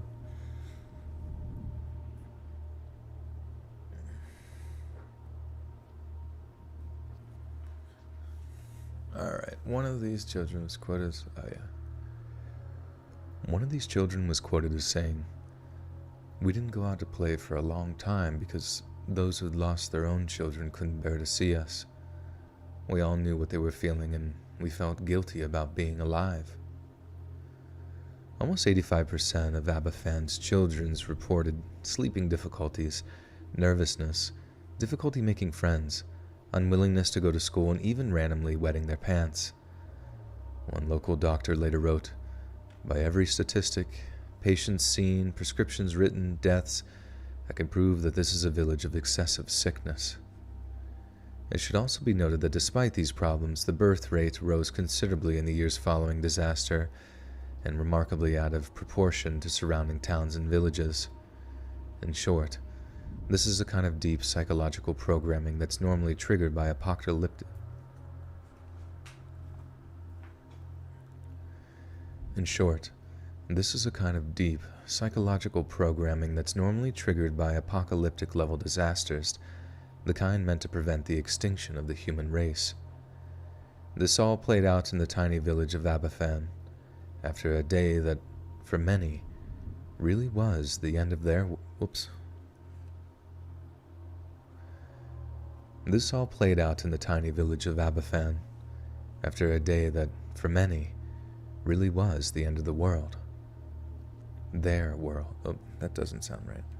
Their world. This all played out in the tiny village of Abafan, after a day that, for many, really was the end of the world. Their world.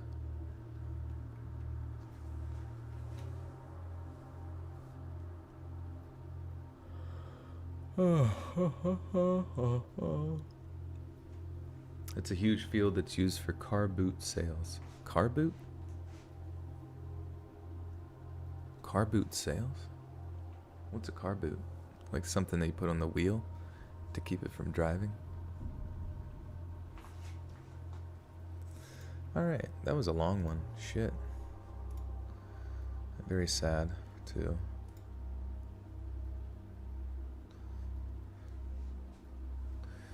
Videos help me stay entertained when building the 6,800 piece Lego Star Wars AT-AT. That's sweet. That's a lot of pieces. I remember building a Star Wars pod racer back when I was younger. And then I had all these extra pieces left over, and I was like, what the fuck did I do wrong? You know? And then I remember like taking it apart and rebuilding it again and actually like doing it correctly. How's me and my cat doing? We're doing good. He is over there doing his thing. It was kind of funny, like, he was obsessed with this particular dry food for so long. Now, granted, apparently it was like a higher quality dry food, but I recently got him onto this wet food. I have to find, oh yeah, it's called Tiki wet cat food. Tiki cat food. Yeah. Tiki cat after dark. Yeah, and it's like chicken. And I tried that one, and it worked. He actually likes it. And it's surprising, like all the other cat foods I've gotten, they always come in like sort of, they come in cans obviously, but they always look like just like they look like a meatloaf, like just a loaf of meat covered in some sort of disgusting gravy, and you like plop it out and it just looks really gross. But this actually looks like legitimate like chicken. It even had a fucking quail egg in it. I'm like, holy shit, that's a quail egg. And the quail was alive, and so I'm raising that now. Just kidding, but yeah, he really likes the chicken stuff, and I'm pretty stoked. I don't know why I'm so excited about that. I'm just really excited that Pradeep gets to eat, that he likes to eat wet food now, just because it's supposed to benefit their kidneys in the long run, you know what I mean, instead of always eating dry. And his fur already looks even better than it was previously. What up, Susie?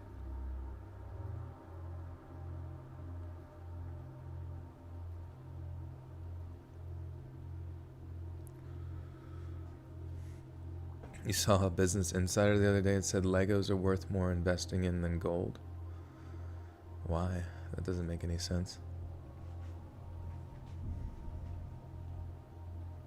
If I ever done a face reveal, if not, will you ever? Nah, I don't really want to.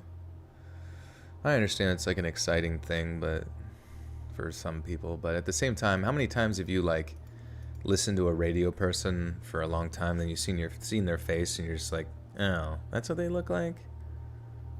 I like the person that existed in my head, you know what I mean? So it's just like whatever, you know what I mean? I'd rather just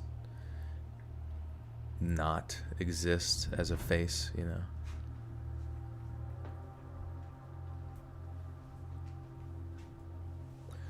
What's my cat's name? His name's Pradeep. Because he purrs very deeply. A pound of gold is only a pound of gold. The Lego resale value is far more than gold. That's not true though. Gold's value in comparison to the USD fluctuates quite a bit.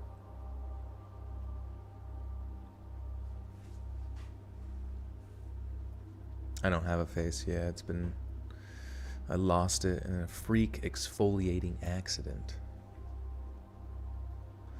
Why does that bubbling make me think you're blowing into chocolate milk?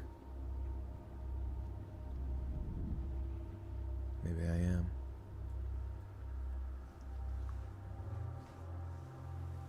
That's how you felt when you saw H. John Benjamin. Hashtag devastated. Let's see, H. John Benjamin. Who is he? I don't even know who that is. Oh, right. The voice of Bob's Burgers. Yeah, I mean he's a nice guy, but you know what I mean. You see characters and you see that he has a very unique voice, and you see him. And he's got pretty eyes, you know what I mean. Those are nice blue eyes and stuff, and he's certainly. It's just not what you expected, you know what I mean. Like I wonder how old he is. He's an older gentleman, right? 1966. Huh. Oh, that's crazy. He hasn't been active. He didn't really start his career until 94 or 1994. Oh, I just think that's cool. Yeah, he's 55 years old. That's cool. Harry John. His real name is Harry John Benjamin.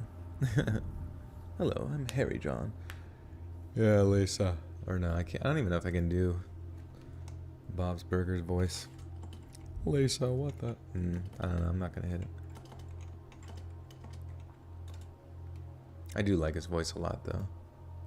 H. John Benjamin.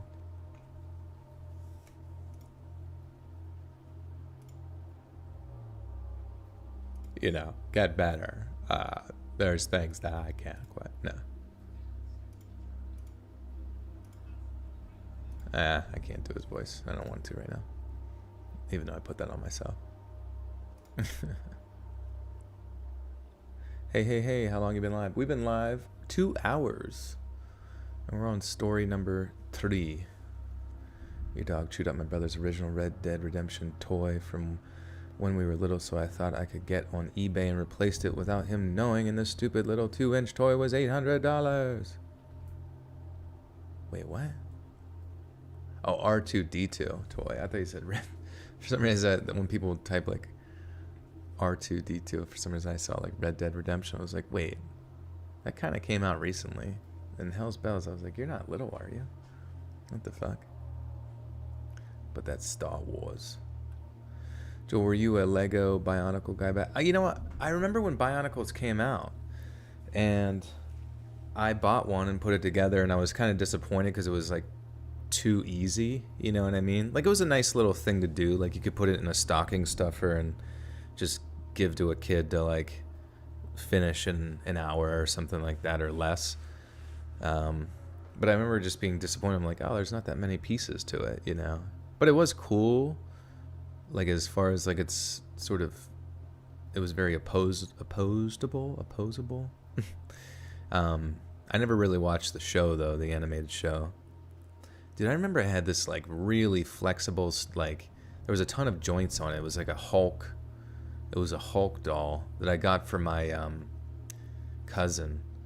And you know, I was like a young teenager, and he was like a little kid. And I just remember like getting to the party and like giving him that, and he didn't really give a shit about it. So like while I was there, I was like playing with it, and I was like hardcore considering like, should I just steal this from him? Would he even notice? I did buy it for him technically. Well, my mom probably bought it, but Bionicle even had a DC comic too. That's cool.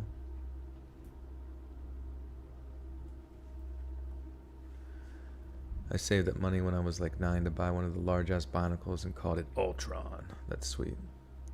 Yeah, Legos are a lot of fun.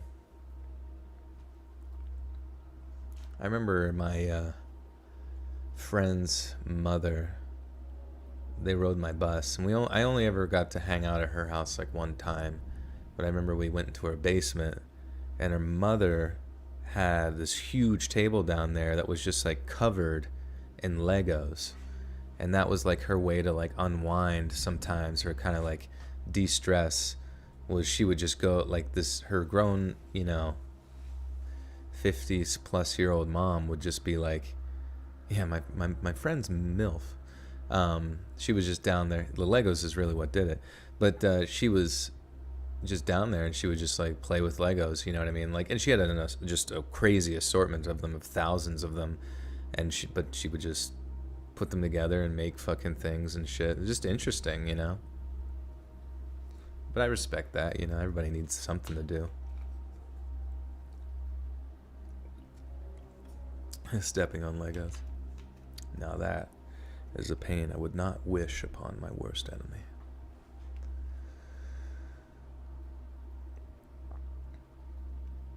Dear viewers, if you'd indulge me, I'd like you to close your eyes. Listen to my voice and imagine something. If you were crouched in a dark, dank space, barely the height of a large U-Haul moving box, the air is hot and stale in your lungs, your eyes... Oops. You are crouched in a dark, dank space, barely the height of a large U-Haul moving truck. The air is hot and stale in your lungs, your eyes sting from residual dust in the air, and echoing all around you is the sound of sharp metal slamming against rock. Then, all of a sudden, There's a distinct rumbling in the darkness. The tunnel around you trembles briefly, and then there is silence. No voices, no dull thunk of pickaxe against rock.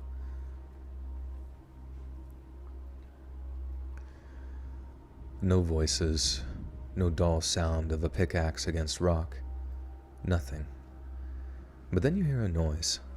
Something like a slow exhale at first, but one that gets louder and louder and louder, until it's so loud that it sounds like the roaring of a jet engine. It's the sound of more than 500,000 gallons of water rushing toward you. Sorry, I burped. I'm telling you, dude, it's only during my streams, like, Pradeep wants to be, like, let into these little... Yeah, I'm just gonna let him in real quick. It's this little storage area, and he just wants to go... I like to imagine he's going to Narnia. If he does go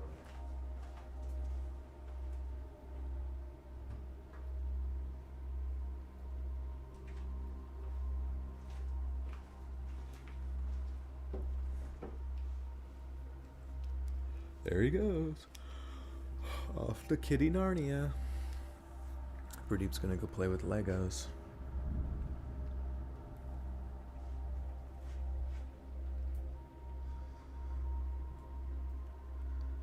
What follows are the final few seconds of your life, seconds spent in abject terror as you try and fail to scramble for safety. If you found that extremely anxiety-inducing, it's okay. This is just a story. But on September 15th of 2011, this was a nightmarish reality for the miners of South Wales Gleeson Colliery. Colliery? I don't know what the fuck that is. Colliery, a coal mine together with its physical plant and outbuildings. I can't fucking say this word. Colliery. Hey, the Button Prince with a 5. Thank you for what you do, man. Thank you, Button Prince. You're welcome. Good to see ya. What's poppin'? Colliery. This is my regular routine. There is never anyone around here. It's a ghost town at these times. Nice. Sometimes that's pleasant. But on September 15th of 2011, this was a nightmarish reality for the miners of South Wales Gleeson Colliery. The subterranean tidal wave instantly took the lives of 4 unfortunate miners as it tore through hundreds of meters of mine shafts in just 6 seconds.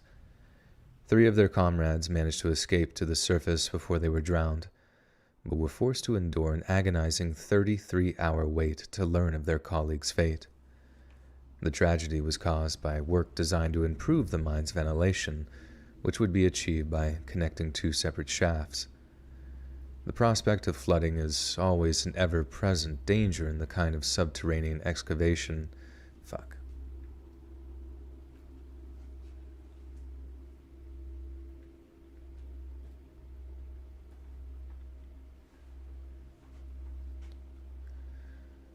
The prospect of flooding is always an ever-present danger in any kind of subterranean excavation.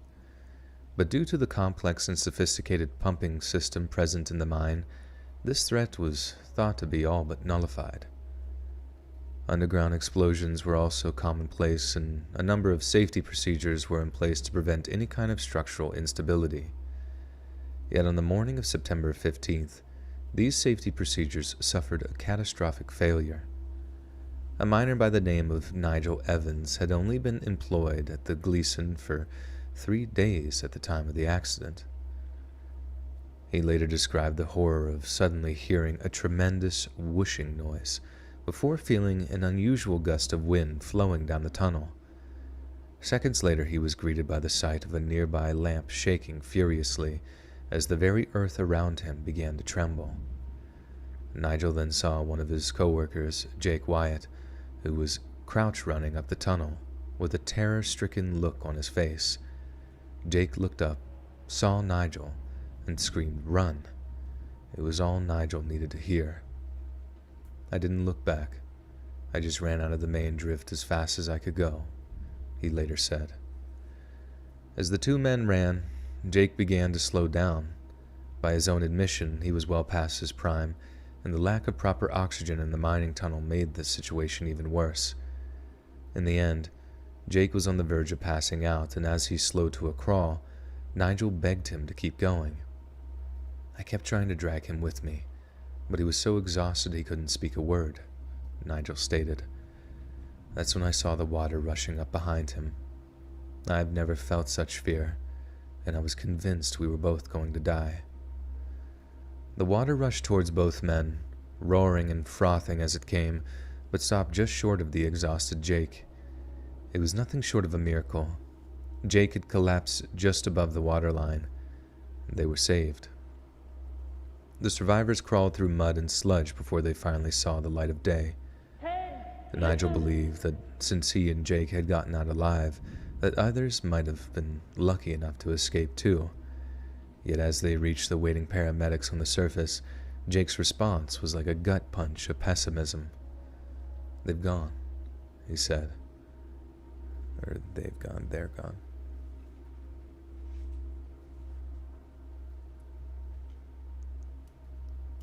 Aaron Wilson with the 5 says, my comments are back. My mobile data was blocking them, but not. Anyway, glad I can chat again. Hi, everyone. Hey, Aaron, what's going on? Yeah, sorry about that. I don't know what would be the stitch there, but thank you. Good to see you.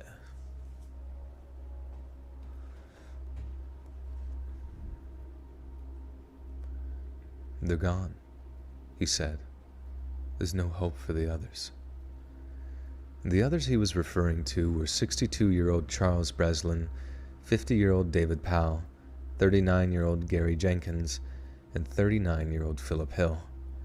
And despite the fact that the search and rescue team scoured the 100-year-old mine for 24 hours, no signs of life were ever found. In a heart-wrenching twist, the families of the missing men asked the rescue teams to call off the search. They were all too aware of how dangerous such efforts could be, and were all too aware of the danger their loved ones operated under. To them, the only thing worse than losing their relatives was the prospect of more lives being lost in the recovery efforts. They knew their loved ones were dead, and as one family member phrased it, waiting for the inevitable news was almost unendurable. Mavis Breslin, the wife of one of the lost souls, later said that it was a stressful, never-ending waiting.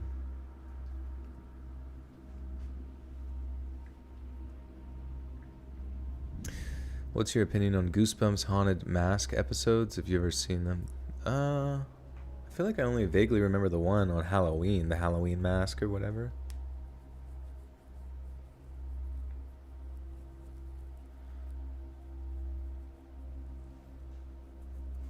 What's my opinion on Goosebumps Season 3, Episode 4, please? Well, let's see. Let me look it up. Goosebumps Season 3, Episode 4. Oh, it pops up actually pretty fast. Goosebumps. Okay, that's the one where... I think that's the one where they wear the mask. I can't see it though. Maybe I can look at the images.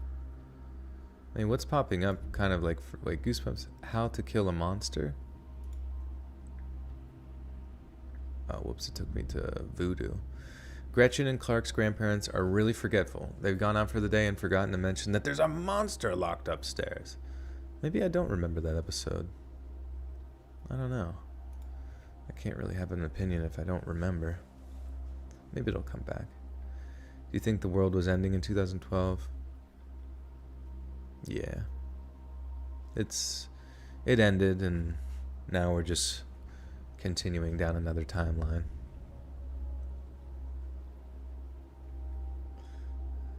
Goosebumps intro is a fucking bop.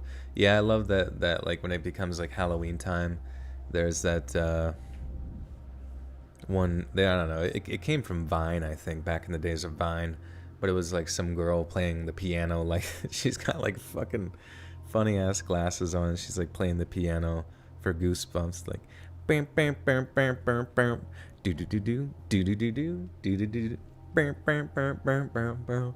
You're in for a scare. This shit's so funny. What's my opinion on Tony eating gabagool from the fridge at 4 a.m.? Hey, that's what I'd be eating. I'd be stuffing my face with that gabagool. I am a gabagool. That'd be kind of funny. Have a horror channel called Gabagool, but spelled like ghoul. Yeah, there it is, Gabagool. Hey, listen. Dun dun dun dun dun dun. Do do do do do do do. David De La Rosa with the 2 says, Joel, do you like the movie Creepshow? I love the movie Creepshow, the one from the 80s or early 90s or whatever. That shit is a bop, as they say. It's a bop. But one of my favorites from that is when they find, well, because it's like, I love anthology horror. I mean, that's kind of like my channel is like anthology stuff. Now, granted, you know, I ain't no creep show per se, but it's kind of like that a little bit different in story content. But I just love that fucking story where it's that like purple, is it purple? I think it's like a purple monkey that they find, I don't know, they find it under the schools, like at the colleges, under some steps, like locked away, and it's from Antarctica or something like that. And it's this like carnivorous ape that's just been hanging out in this box for, you know, who knows how fucking long, but it's over 100 years old or some shit like that. And then it just like, I don't know, it's just, there's like back then, like that 80s, they would use like claymation and those 80s effects. Like at one point, he kills one of his students or something, like slashes down his face, and then like comes up to him, like, and they changes the background to like this really scary red color, or red and blue, and then like, I don't know, you can like see it, like it like bites the side of his face. You can see like a chunk of his face come off, and it's just so fucking gross. But I always just like that the concept in that movie, and I don't know, the professor, like, I think he uses it to kill his wife or something. It's a good, like, if you haven't seen Creepshow, the original, it's really fucking good. Who you got for the Super Bowl? I don't know, honestly. Like, I'll be honest with you, like, all year, I watched a lot of NFL highlights on the NFL YouTube channel, and I never once watched, like, any of the highlights for the Bengals. Like, I just never gave a shit about the Bengals. I don't know any of the players. I know Joe Burrow's on the team, and it's crazy to think, like, he tore his ACL last year, and now he's about to win a Super Bowl. Like what, bro? Like, what a comeback. Or, you know, he's about to have a chance at the Super Bowl. But I do kind of hope for the Rams with Matthew Stafford, and I really like Aaron Donald. I just think he's like a freak of just an absolute specimen. Like, to be, you know, a defensive tackle in the NFL at 6 foot tall and just be absolutely shredded. Like, you ever see him? He's just shredded. Like, how do you get shredded as a D tackle and be like one of the strongest players in the league, one of the most successful players in the league? He's just a freak, man. Just an absolute freak, and I don't know. I think he deserves a Super Bowl. Spamming Rams now for pretend. Rams. I don't know. We'll see. I'm glad it's not Tom Brady again. Even though I'm happy for Tom Brady in his career, I was like, I'm just fucking sick of goddamn seeing Tom Brady in everything all the time. It gets old.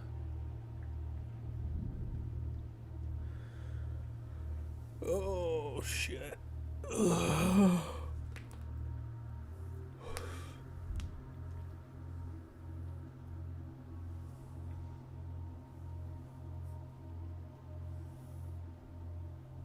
You have the comic book, Taylor, for the Creep Show? That's fucking sweet. Yeah, because that's what it was kind of based on. I love that, like, where in the movie, like, the comic book was, like, you know, you'd see, like, the panels and stuff and, like, the pages flapping, and then it would, like, zoom in, you know what I mean, or zoom in and then, like, transition to, like, the IRL movies and stuff. Pradeep wants attention. Hey, what do you want? What do you want? You wanna go outside? Talk to him like a dog.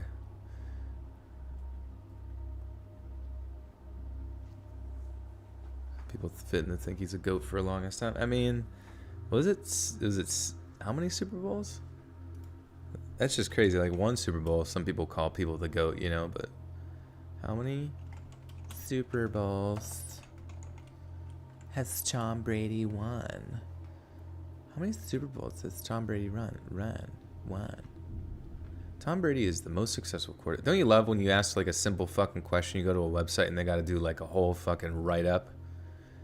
You're probably wondering yourself, what in the God's name is a Tom and what in God's name is a Brady? And when you bring them together, what's a Tom Brady? Well, he plays football. Now, you probably don't know much about what football is, but let me tell you.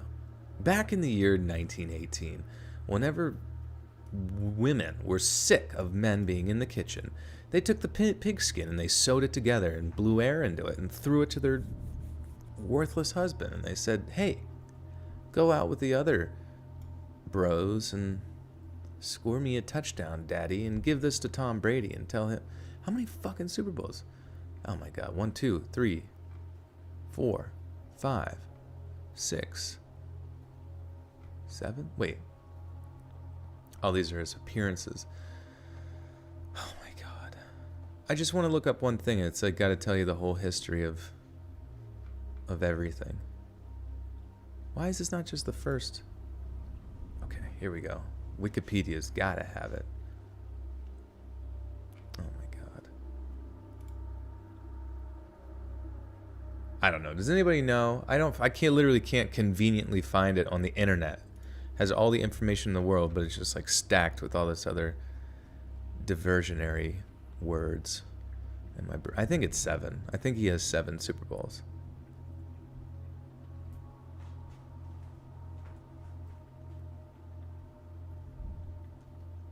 He's collecting them on every finger. I thought he was going to play till he's 50, you know what I mean? But at the same time, other people said, like, well, yeah, 7 wins. And how many appearances in the Super Bowl? I think that's the craziest thing. Ooh.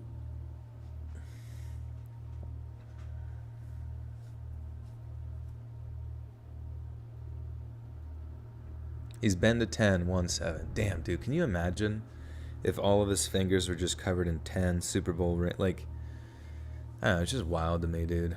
Like, I used to wonder, like, is it Bill Belichick? Is it Bill Belichick that's, like, the GOAT in this situation? But then I'm like, I don't know, kind of seems like Tom Brady, the fact that he could just go over to Tampa Bay and just casually roll in and win a Super Bowl and then almost get to another one, you know what I mean? Ever watch Are You Afraid of the Dark and R.L. Stein's The Haunting Hour? No. I've seen Are You Afraid of the Dark, but never seen The Haunting Hour.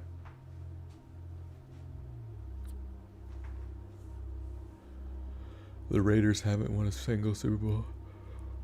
Did they go to one? I remember they played I guess that was the year that Warren Sapp won a Super Bowl, where they played against Tampa Bay. He lost twice to the Giants and once to the Eagles. Ah. Yeah, 0-3 the NFC East. Alright. Mavis Breslin, the wife of one of the lost souls, later said that it was a stressful and never-ending waiting, hoping and hoping that we'd hear something. The tension building up, too, was awful. Specially trained divers were then sent in to see if they could recover any of the bodies, but they were forced back due to silt and debris, which made the water far too murky to navigate in. Rescue teams then had the idea to suck out the floodwater using huge pumping systems while simultaneously pumping oxygen into the tunnel system on the off chance that there were any survivors. Gary Jenkins' teenage son Alex later said that, "I didn't sleep for 2 days, and the rest of the family were in constant tears. The 1 or 2 who had hope were in tears themselves." News of the disasters spread rapidly around the world, and by noon, a veritable media circus had descended on the Gleason mine in order to document the rescue attempts. By the next morning, even the staunchest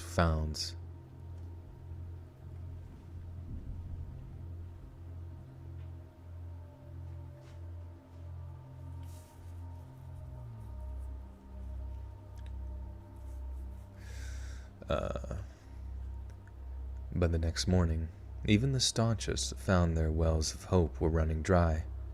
Mavis Breslin admitted that when they found the first body, it didn't look like they were going to find the others either. You could pick up on the hints. That's when the despair set in. Down at the local community center, as news of the dead came trickling in, a grim atmosphere of hopelessness began to take hold. Lynette Powell had been waiting for news on her husband David, but was advised to go home by the region's member of parliament. It was the right decision to go home, she later said, because soon after, we were told that he was gone. From then, we were just numb. By 6 p.m. that day, confirmation came through that the last of the 4 bodies had been recovered, leaving families and rescuers shattered that their efforts were in vain. An incensed public demanded an inquiry be held, but the Welsh Health and Safety Executive said it was too early to determine a possible cause. However, following the release of the official report into the disaster, the mines manager was arrested on suspicion of manslaughter by gross negligence. Following further investigations, he was charged with 4 counts of manslaughter by gross negligence on January 18th of 2013. Both the manager and his employers were subsequently found not guilty following a speedy trial, yet he remained a focal point for the community's contempt in the years that followed. The day after the disaster, Welsh poet laureate Gwyneth Lewis visited the village and would later write a poem describing the atmosphere she experienced. It's a deeply profound and respectful memorial to those that lost their lives, but 2 lines seem to cry out over the others. Leaves drift down, but they won't heal. The sentence of the mountain.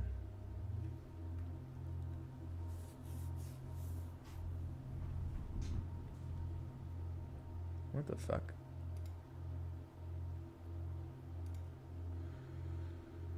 Where's our mods? We don't have any mods. Mods be sleeping.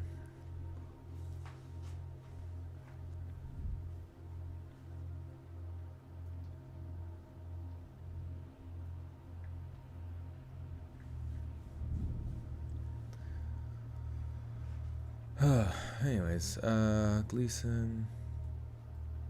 Okay.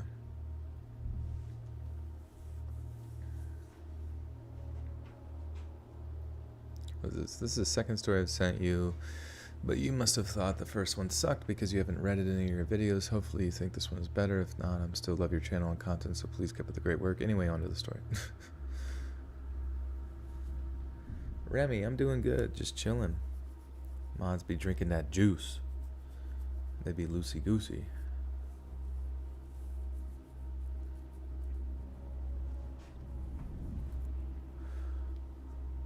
Am I streaming Sunday? Yeah, I should be streaming Sunday.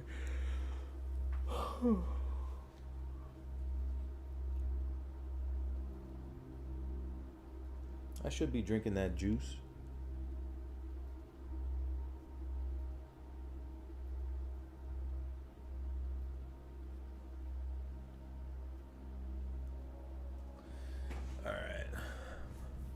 Can mod ourselves when necessary. Yeah, just delete your own comments if it gets too steamy.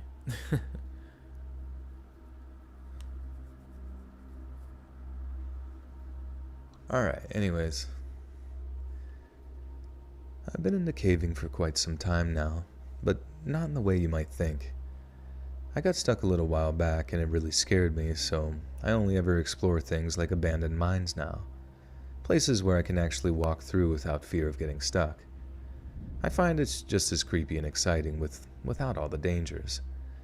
So, this one time, me and my girlfriend, now wife, were exploring an abandoned lead mine located in the old lead mine belt here in our home state, Missouri. We entered via an adit. An adit.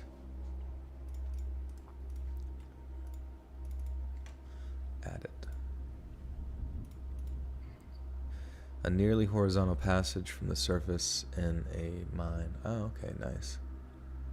Joel Patrol, checking in. We be drinking that juice,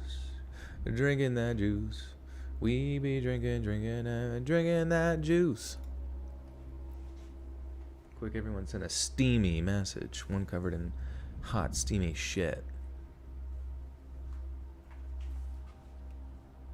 Everyone sent a steaming hot pile of shit to this P.O. box right now. That'd be really funny if there was like a streamer or some content creator who like encouraged people to send them poop. Not that, don't do that, but I'm just saying, like, what if that was just like, not in like a weird creepy way, but just like, send your poop here. And then they did poop unboxings, poop boxings, unpoopings. Beef jerky, huh?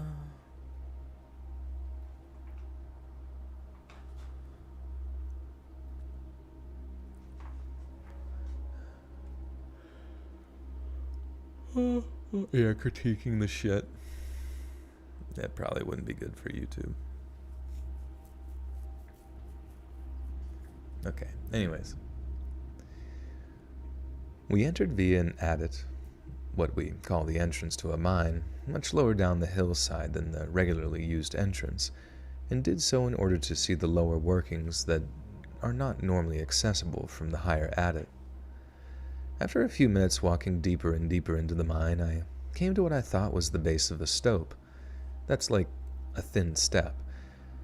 And I had seen before from... Oh my god. How come humans can't digest corn?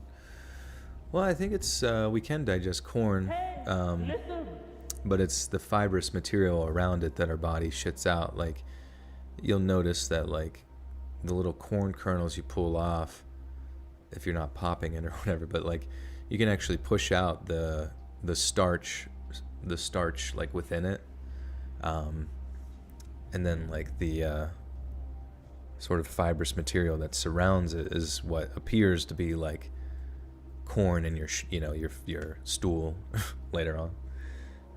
So it basically pulls out the carbs and then just shits out the fiber.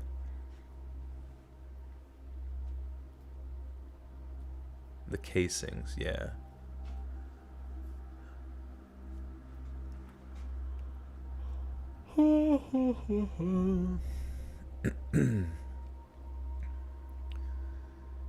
After a few minutes walking deeper and deeper into the mine, I came to what I thought was the base of a stope, think like a thin step, that I had seen before from the upper entrance. Making my way along this for a little way for 20 or 30...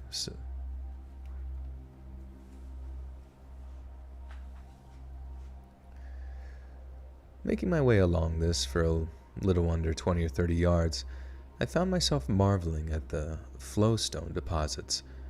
But I should have been looking where I was going because I suddenly felt the floor of the stope start to buckle under my weight. The stope was covered in centuries of mud and debris, as is normal in mines, but solid mud or earth doesn't just buckle, right? What does buckle like that is wood. Old, rotten wood. It suddenly hit me that I wasn't at the base of the stope. I was actually on an old wooden false floor. Not just that, I had absolutely zero clue how far down the drop was. Like it could have been 4 foot, or it was just as easily could have been 40. Either way, I got this quivery, sick feeling all over me that screamed, I'm about to die, or at least get extremely hurt. It took everything I had in me to keep calm, and gently retraced my steps back up the stope. I felt like I was on a frozen lake and all the ice around me was slowly cracking, and it's just a matter of time before I fall and everything goes black. Looking back, it's hard to get my head around the fact that all that stood between me and Whoops. Yeah, you don't want to die in a mine. You get stuck there.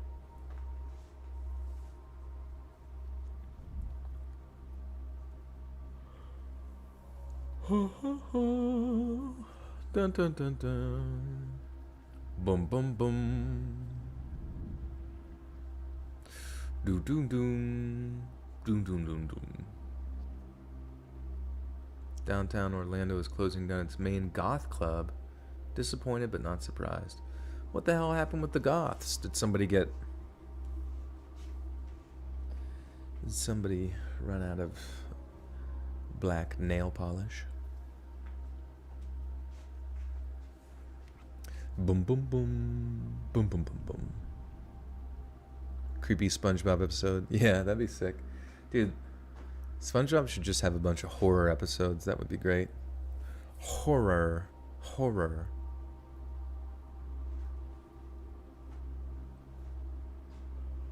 How could Orlando do this to us?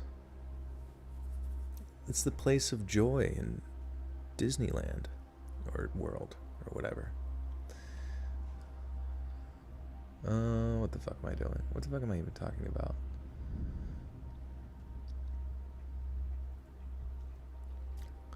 The great beyond. Crumble into the splinters. Where's the great beyond? Didn't they say something about the great beyond? Like it could have been 4 foot.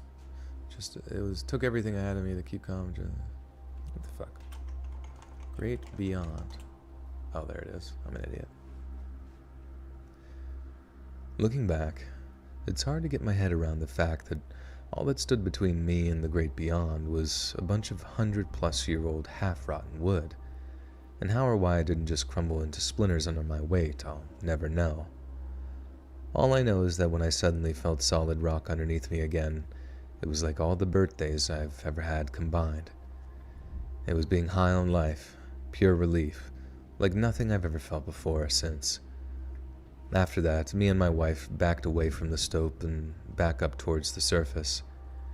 I was still shaking when we walked back out into the daylight, so scared I could barely get the words out to tell her what had happened. She was pretty freaked out too, asking me like, what happened? What did you see? And when I could finally tell her, she just brought me in for this big hug because she knew exactly what I must have been feeling.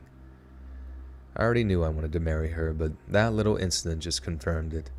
The fact that she was there for me after the scariest moment of my life. Anyway, I hope I managed to paint a picture of how terrifying that day was for me. But even if this story sucked, and me and Emma, my wife, are so grateful for all your hard work, let's read.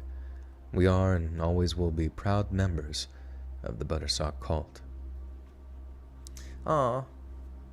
Well, thank God they didn't die, or I wouldn't have this content. I missed a super chat? Really? Sorry. Oh, from Aaron. With the 2 says, a P.O. box, poop only box. Yeah. Yeah, that's why I don't make a P.O. box, because I think that's what P.O. stands for.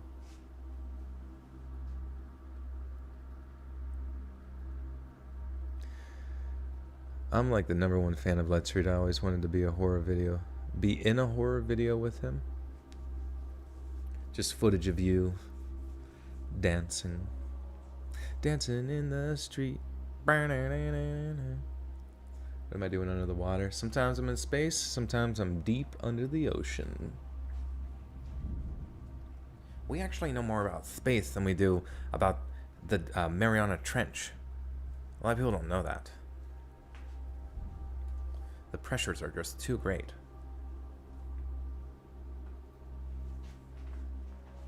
I would dress up as Ghostface and go to the goth night just to mess around and get funny reactions. Good times. Ghostface Killer. The Rilla. The Dilla. Pawnzilla. Okay. I've always been into caving.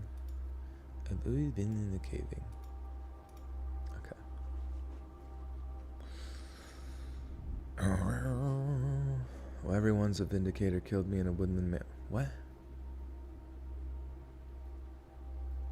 Oh, well, everyone, a vindicator killed me in a woodland mansion, guys. What? Are you playing a video game? Are you playing those video games again? Poop talk video games and bong drinks. I don't drink bongs. I don't smoke. You guys know that.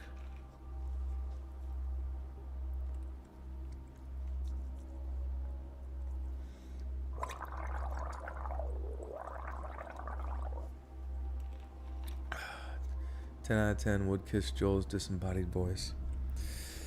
Wouldn't they all? Wouldn't they all?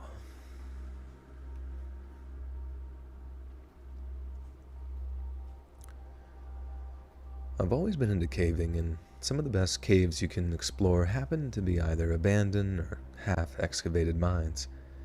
This usually happened when a silver or gold deposit was much smaller than the diggers first imagined, or if a mine turned out to be vulnerable to flooding or gas sink.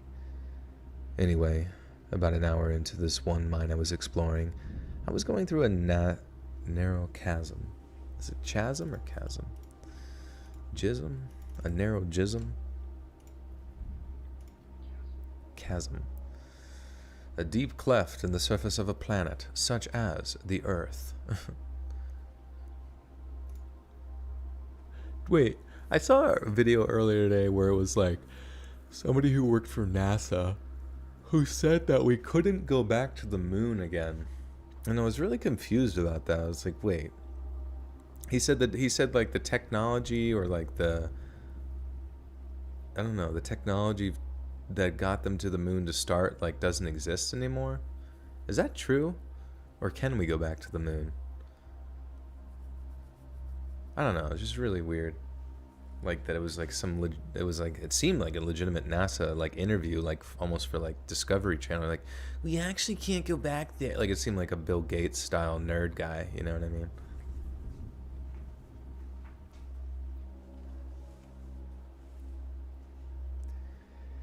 Anyway, about an hour into this one mine I was exploring, I was going through a narrow chasm that was just wide enough to turn sideways and slide through it. If you took a cross-section of the chasm, it would look like a series of hourglass shapes stacked on top of each other. The cave ceiling was wide. It narrowed greatly near my chest, wide by my hips and then narrow by my feet.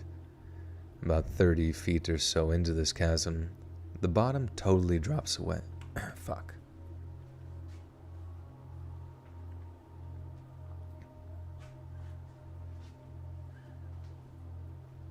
You heard something about this, but I can't remember and thought I dreamt it.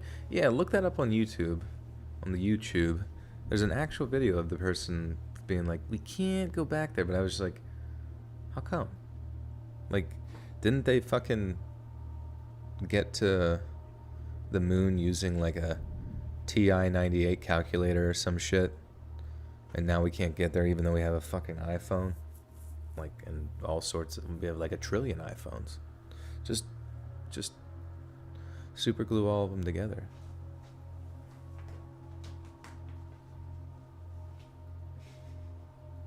Rudy, what are you doing, boy? What are you doing? He's so staticky, it's kind of insane.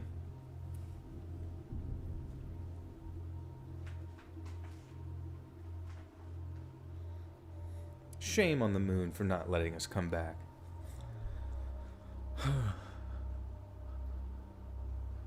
Your name will always gonna be Graveyard Gino for your YouTube name. That's cool. Do it up, baby, do it up. YouTube it up. Wait, cha for chasm, cha. I don't know. Dictionary.com said chasm.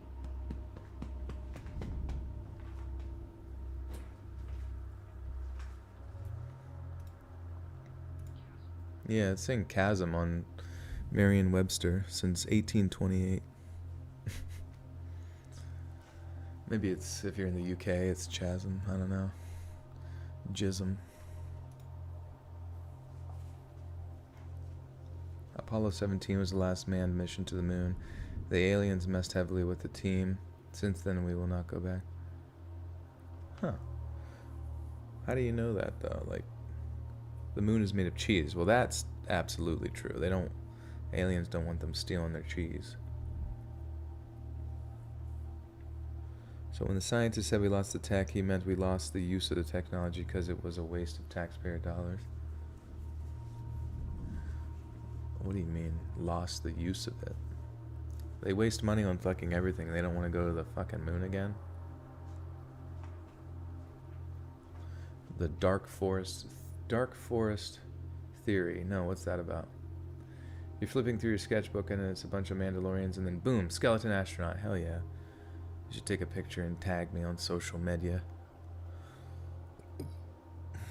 Pradeep is just obsessed with attention. Obsessed.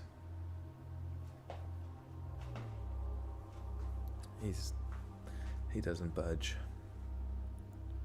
Neil Armstrong said that there were people on the moon who told him to stop exploring.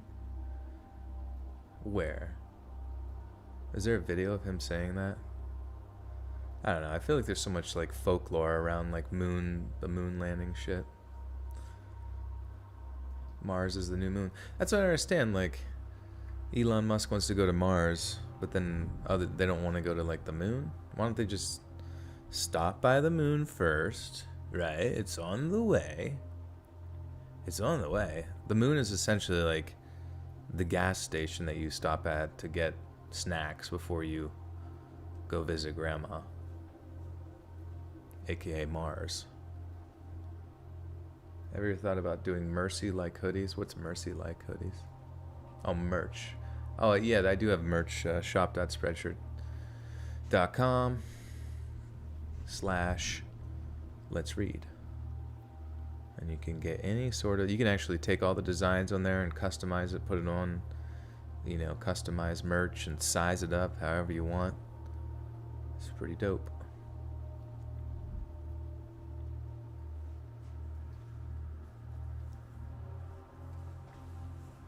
Starship is a multi-purpose rocket. Cool. Elon Musk is building a moon rocket. We're gonna move the moon around. I saw a new show or something that was advertised, or a movie or something where the moon's out of orbit and it was like collapsing into Earth. Thanks, Unicorn. Good to see you. Also, as NASA's building the LOPG for Translunar Space Station. Translunar? So we are going back? Let's moon the moon, hell yeah. Let's slap our cheeks. We need a 7-Eleven on the moon. This interlunar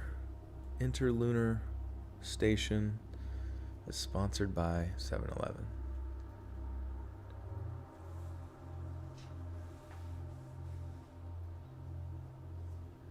Okay, anyways. Narrow chasm. About 30 feet or so into the chasm, the bottom totally drops. I can't really see my feet when okay. About 30 feet or so into the chasm, the bottom totally drops away, and I have to press my feet outward against the walls of the chasm to hold me up. All the while I'm still turned sideways, sliding through the upper narrow portion. I can't really see my feet or what I'm pressing against to hold me up, so I kind of just am feeling my way forward.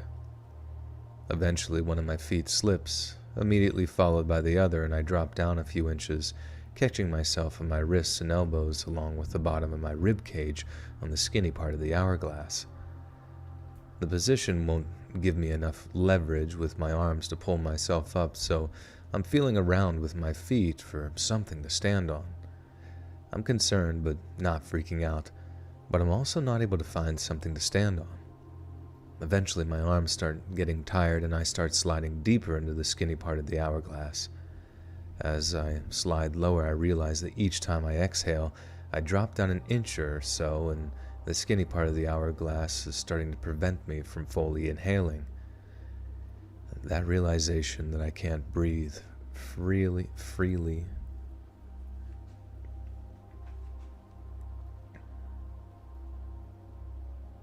We're going to Uranus. That realization that I can't breathe really triggered a bit of panic, and I start frantically kicking, looking for something to stand on, which just causes me to slide deeper. I'm starting to freak out by this point, and I'm stuck taking half breaths, and I'm thinking I'm either going to get stuck and suffocate, or possibly even worse, I'm going to pass out and drop down into the chasm that I can't see the bottom of. I don't know why it dawned on me, but I put one foot against one wall and the other foot against the opposite side and just pressed as hard as I could to give myself leverage to push myself up and catch my breath. I ended up just using my feet against the wall method to scoot my way forward until I got to where the floor came back up and I could stand and rest. Only then did I actually have room enough to maneuver to get out of there, and the whole thing put me off caving for a long time afterward. If Elon Musk goes to Mars, is a general conversation these days, I really wouldn't be surprised if Michael Jackson is on the moon. Yeah, but Michael Jackson didn't he didn't do anything. He was just like an entertainer, you know what I mean? Like Elon Musk is, like, he makes shit, you know, he makes rockets or whatever the fuck. So within that, like, I don't know, is that like private sector? Do they get like government? I assume they get government funding, which I always really dislike the idea of like subsidies and shit, like, or not necessarily subsidies, but like in the position of like these huge giant corporations getting a fuck ton of money when that's like just siphoning off taxpayer dollars towards somebody else's dreams and aspirations. Going to call it a night. Unfortunately, I have to work in the morning. Good night. 53 mistakes so far. Thank you, Vixa. Yeah, if somebody else wants to take over counting mistakes. Oh, he moonwalks. Oh, you were talking like literally.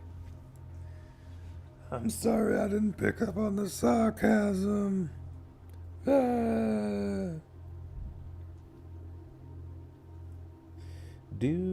Okay, maybe he is on the moon. You just hear him. Every night I look up at the moon and I just hear hee hee. Echoing in the moonlight. Yeah. And like, oh, that'd be sick. Like, you look up at the moon, you see a silhouette of like, it's like a side profile of him with his like hat pulled down. And then he's like, and he, I don't know, it turns, who's bad? Who's bad? And you're like, oh, he's up there. Michael's on the fucking moon, bro. Dun, dun, dun, dun, dun, dun. Dun, dun, dun. Remember that game Moonwalker? It was on like the SNES or some shit.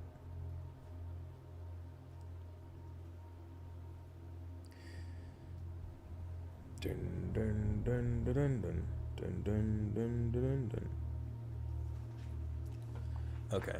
SpaceX is joint with NASA in some ways, but only because the U.S. government continuously changes the plans on what they want to do with NASA. Another reason we haven't been to the moon. Well, I assume the moon will just be like a meteor defense base or some shit. Well, also, yeah, like, can all the world's governments have a little space on the moon? That'll be funny whenever there's eventually like moon wars. Moon territory wars. This is our part of the moon. That'd be funny too if, like, when you were up in space, if you tried to talk, something about it just like forces you to talk really slowly. You try to talk fast, but all of your muscles are affected by the gravity, and you can only be this amount of angry. So everyone that grows up on the moon's actually pretty chill. They're pretty chill, dude. People on the moon, they like don't get mad about anything. Moon people. Moon pies. What a time to be alive. Alright, what story was that? That was story 5, I think. I sinkhole. Bum bum bum ba-dum bum bum. Okay. Whew. Sheesh. Pizza Planet.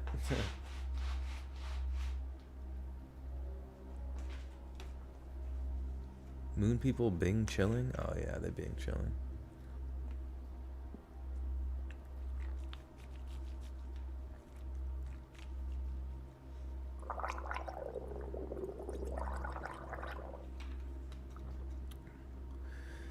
Wouldn't that affect how they process information, though? Like, in their brain? I'm thinking, like the muscle movements and stuff would be slower because of the gravity, but I don't know within a contained system of their body, kind of, if perhaps,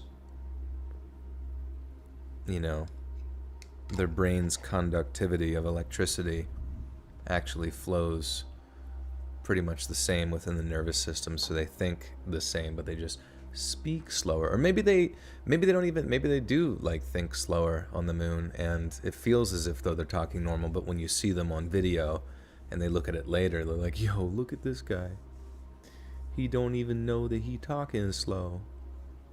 Each rocket cost $10 billion of that time, which is more like 100+ billion today. Wait, when was this?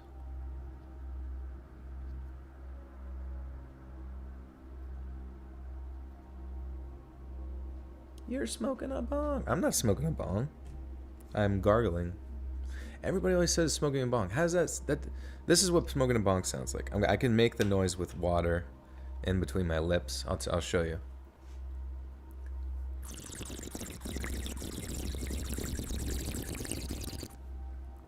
That sounds like smoking a bong. This is fucking gargling. This is the sound of fucking gargling.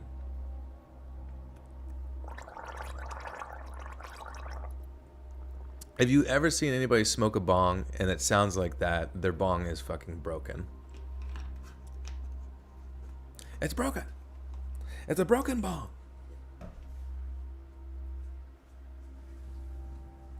The government has known about aliens since 1890. I remember, like, even back in like the 1700s or something, the government was having debates about extraterrestrials and shit like that. Kind of fucking weird.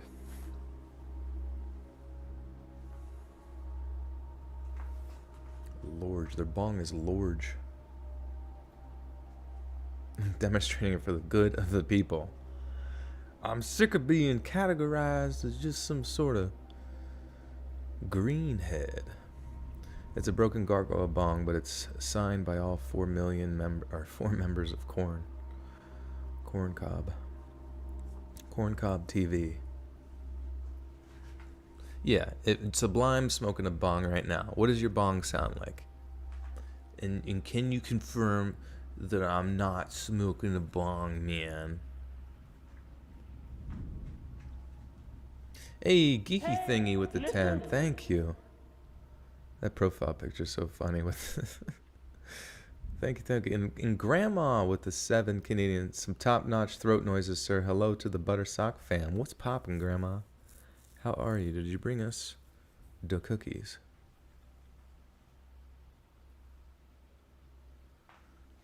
Fun fact, before the first mission to sun orbit by the U.S., a lot of scientists thought 0G would make your eyes pop out of your head.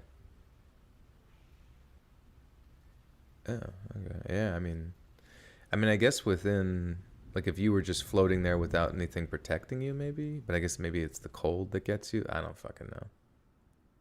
Higher risk of cancer. Yeah, because you're not protected from the radiation. Hey, Joel, do you like Star Wars? If so, is your favorite character? I guess Jar Jar Binks. Probably my favorite. Mr. Jar Jar Binks. I'm new.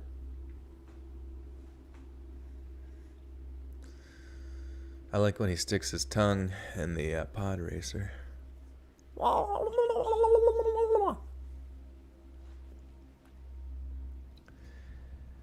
I've had some pretty hair-raising experiences while caving, but there was one thing me and my crew found in an old abandoned mine that really had us freaking out.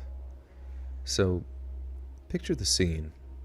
We're just about ready to leave this one place near the Nudelberg.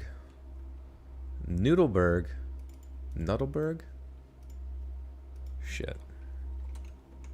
The fuck is that? Jar Jar. No, that's my favorite part about Jar Jar is that, like, he's supposed to be a Sith. Oh, fuck. He's supposed to be a Sith member. And those videos are like, you know, it shows that Jar Jar is actually Sith. I think that's so badass. And the fact that, like, someone said that, well, in the video they said that, what's his name? What the fuck? Lucas. George Lucas. They did a, what the fuck is it called? Where, like, an audience screening or whatever. Hey, Geeky, what's up? Thank you for the dono again.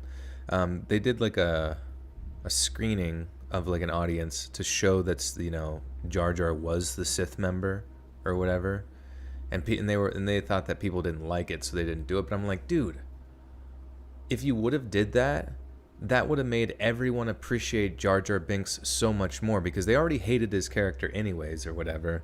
So like if he turned out to be evil, that would be like the biggest like mind fuck of ever. You're like, holy shit, Jar Jar fucking Binks is the dark Sith Lord. I wonder if his voice would change. You know what I mean?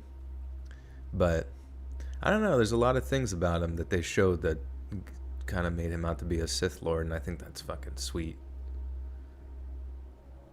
Yeah, the actor who played Jar Jar was like a really sad story about him. Like he was criticized very, very heavily for that role, to the point where he almost took his own life or something. And it was so sad. There's a whole ass video online about it on YouTube, where he almost died, because of how he felt from that role. And Jar Jar's character can be annoying, I guess, at times, but I liked it.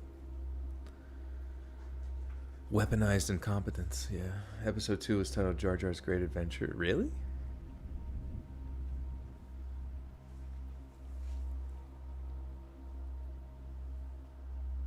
Yeah, it would have been sweet. Like, suddenly, like, holy shit. It all made sense. You piece it together. Especially the one time, and like one of the demos that they showed was, wasn't it the actor who played young Anakin? No. I mean, I think young Anakin went through a depressive phase as well, but I think not to the extent that the actor who played Jar Jar did. Like, I don't know. Just seeing, I think at the end of the day, it turns out like Star Wars fans are just, you just can't make them happy. But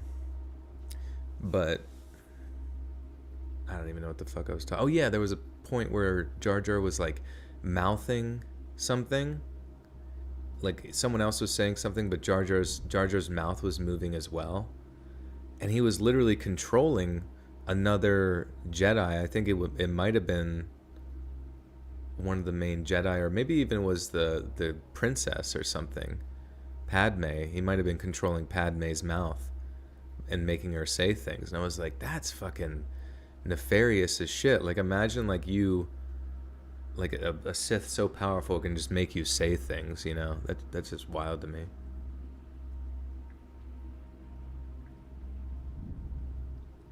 They made Daisy Ridley delete her Instagram from all the hate. Daisy Ridley? Yeah, I mean, can't imagine like if she had her DMs open, just receiving messages just all day, every day,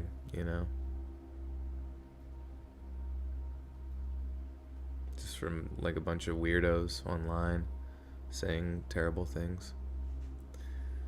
I get that too.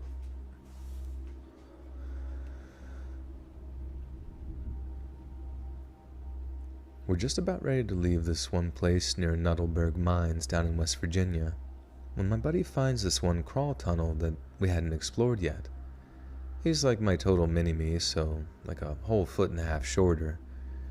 We usually just rib him for it, but God, if he can't reach places we can't during adventures. Sorry,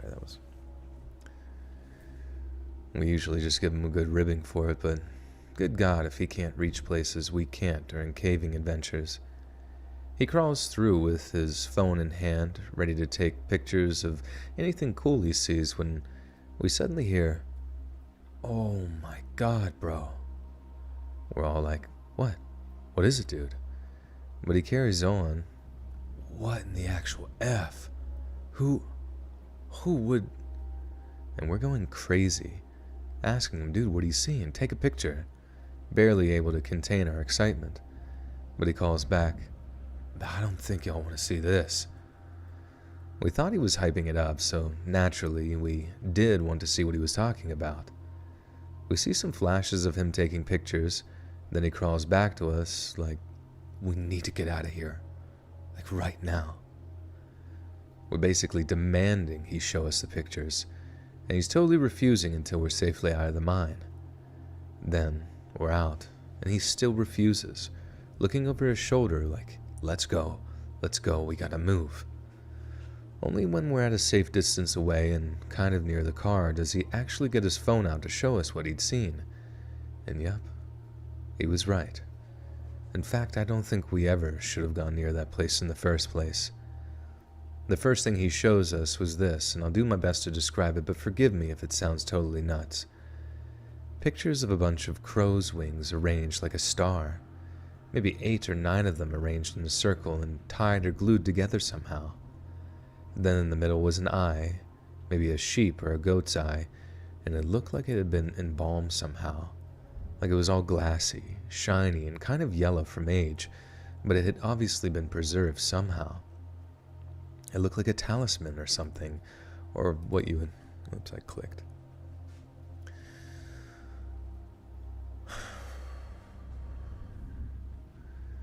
It looked like a talisman or something, or what you'd call a fetish in voodoo.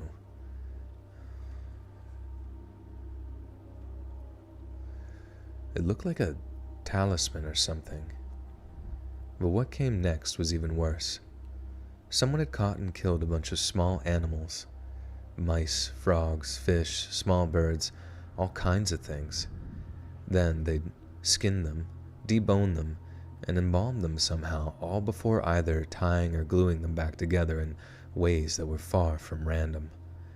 I remember seeing a dried fish head that had been stuck to the body of a rat or mouse. Then whoever was crazy enough to do that had stuck on frog's legs near the mouse/rat's tail. It was weird, but it looked kind of dumb, so it had this nuts but harmless mad scientist vibe to it, something that brought on a few nervous giggles. Giggles?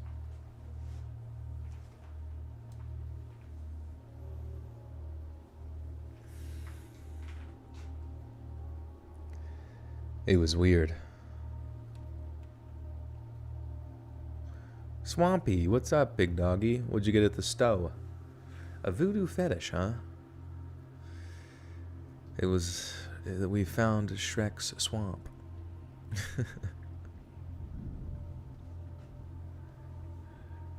You better have got me some chicken feet from the grocery store.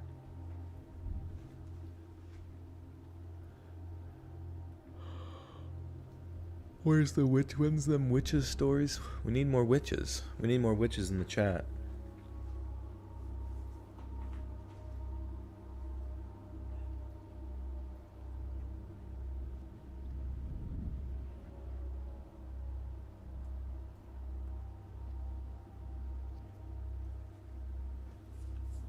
I came here to meme and chew bubblegum, and I'm all out of memes. I guess I'll chew bubblegum. But the next one, oh, wait. I remember seeing a dried fish head that had been stuck to the body of a rat or mouse, and then whoever was crazy enough to do that had stuck on frog's legs near the mouse's tail. It was weird, but it looked kind of dumb, so it had this nuts but harmless mad scientist vibe to it, something that brought on a few nervous giggles. But the next one changed the mood completely. Ted, the guy who crawled and took the pictures, his name is Rob, but we called him Stunted, so Ted for short. Ted was still freaked out because he'd actually saw everything with his own eyes, so he was pretty focused to show us the next one so we'd all be in the same headspace. And by God, did it do the job. The guy had made some kind of doll. I mean, I'm assuming it's a guy. It's usually guys who make messed up stuff like that. Just how it's mostly guys that end up as serial killers. It looked like he'd rearranged a rat skeleton to be standing more upright, straightening the legs out, bending the spine back, stuff like that. I don't know how, but the skull seemed to be smiling or something. I figured that was just the natural way the jaw was set, but even so, it wasn't nearly the creepiest thing about it. The hair on its head, the bushy little fro-type thing, I'm almost certain it was made of spiders, or at least some kind of crawling insect. Then, and this bit really screwed with my ex, I think the guy had skinned and tanned the skin of whatever rodent it was, then had dressed things up again with the skin, gave it like a little dress and a tube top type thing. I swear to God, I've never seen anything so freaky in my entire life. Not even the most messed up Korean gore-fest horror movie. Ted was so messed up by it that he actually deleted his own photos of the things. I asked him if he'd send them over since my brother didn't believe me. Come to think of it, you guys probably don't believe me either, but he deleted them. Said even having that kind of stuff on his phone was like some sort of curse in his mind, that it might lead whoever made them back to... Oh.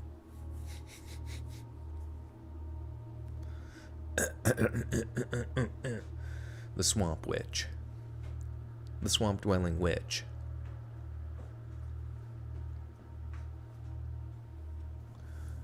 You often dress your dead rats in tube tops. That's what I would do. What's that one meme? I gotta find it. It's like such a funny tweet. Hold on a second.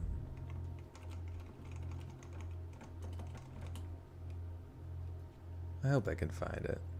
No. Fuck. Damn it. Anyways, the tweet was like, I don't know, the way it ends, you guys might be able to find it and tell me what to type into Google, but it's like, it's Stuart fucking Little or something. That's like the end of the tweet. That's all I remember, but it was really funny. Yeah, deleted photos, how convenient. That's how they usually go. I swear, guys. I swears. Mr. Swaz, I swears I saw it.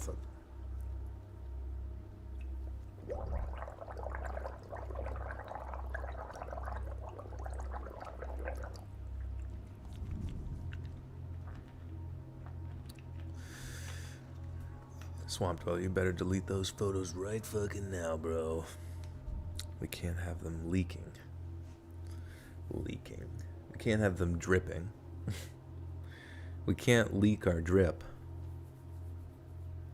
That'd be funny. Leaked photos of Swamp Dweller and Let's Read It looking real drippy out in Tallahassee. A night on the town. Getting freaky in the pit.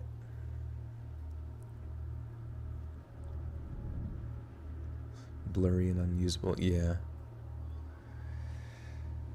Pictures of big feet. That'd be funny, like, bro, I have a picture of Bigfoot, and then they just send you foot pics. Oh, sorry, I mixed it up. Anyways, I'm a size 10 foot. Okay, what the fuck am I reading? I don't even know. I asked him if he'd send them over. Oh, yeah, that's right. Come. Said, oh, yeah. Said even having that kind of stuff on his phone was like a curse or something, and that it might lead whoever made them back to him. I told him that was just paranoia talking, but I don't know.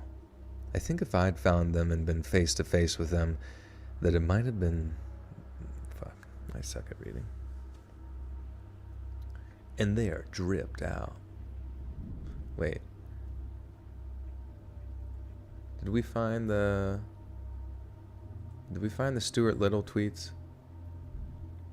You only saw dead rats on Google? Damn. I don't know. It was like one of my top memes. I came through dripping because I pissed my pants. J's on my feet, fam. Supreme box logo hype beast for days. You know, I'm in that game, I slays. Oh, man. No, I might not be wearing pants, but it's nice because I'm very flexible. I get to do stretches midstream. Said even having that kind of... Oh, wait, I already read that. I told him... Oh, yeah. I told him that was just paranoia talking, but I don't know. I think if I had found them and been face to face with them, that it might have been me. It might have made me. I don't know why the fuck I can't read. My drip is as hard as your local neighborhood dad who loves his lawn. That's funny. It's Swamp Dweller. Actually, held that for review for some reason. That's pretty funny. That was a very controversial message you've just sent. Abby says, read. Let's read, more like it. People are so demanding sometimes. So rude. Did you sleep in your jeans again? I always sleep in my jeans. It's the only way to do it. Entire bedspread is made of denim. But like not soft denim, like really rugged shit. Some real Lee Dungaree shit.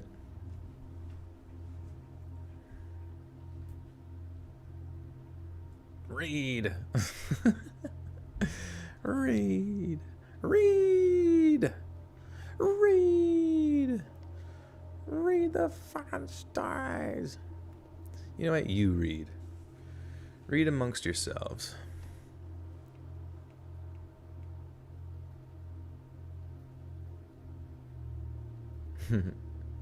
I don't know. I get bored of reading and I want to read chat because you guys are way more entertaining to me than stories sometimes. Wear bedroom. Wearing your jammy jams. Oh, yeah. Oh, you're going to wear your jammy jams? You're going to piss your panty pants? I'm not wearing my reading jeans. Please make more theme stories you used to do years ago. I really miss them and I always watch them. Which ones? Yeah, let's let Swamp Dweller read. We'll do a guest read. I remember there was wasn't there like a streaming service where like people could request to like chime in or something like that, and you could click their name and allow them in. Yeah. I've come to the conclusion that some people in life want attention so bad that if they don't get it within the context of acting positive, the best way to get attention is to act negative, because it still garners attention, and I dislike that very much so.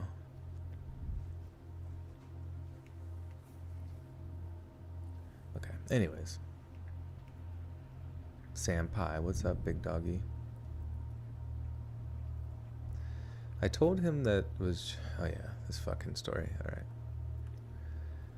I told him that was just paranoia talking, but I don't know. I think if I had found them and been face to face with them, that it might have been me a little paranoid too. Oh my god, I can't read this fucking story. I suck.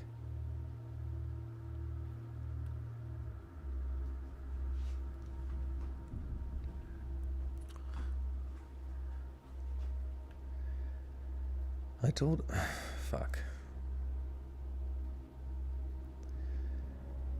him that was just paranoia talking, but I don't know. I think if I had found them and been face to face with them, that it might have made me a little paranoid too. Someone doing that kind of stuff to animals, they have to just be itching to do it to a person. And that's the big lesson from serial killers anyway. People who do stuff to animals, it all just is a test run, or a build-up to doing it to bigger animals. Then it's bigger and bigger until boom. One day it's a person getting snuffed out, skinned, then embalmed, all before getting toyed with like some rotten life-size doll. Like I said earlier, there haven't been many people who have actually taken me at my word on this. I suppose it makes too good of a creepy campfire story or whatever. Honestly, I don't really care if people believe me or not. I have nothing to prove, and I'm not insecure enough to feel the need to prove it. Besides, I'm always satisfied with getting the listener to promise that they'll never go near abandoned mines in West Virginia or anywhere else for that matter. Because I can promise you, there's way worse stuff than coal dust and pitfalls out there. Stuff that I'm not even sure the smartest psychologists could ever explain.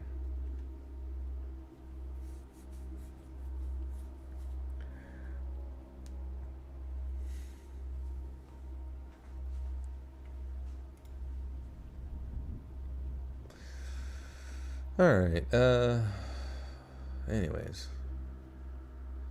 Caving. Wait, was that story 6? Stitches and yeah, that was story 6. So now we're on story 7. If I could be an inanimate object, I'd be an anchor, because I'll hold you down, bro. All bromo. Dude. I would put you on my boat any day and use you as a weight.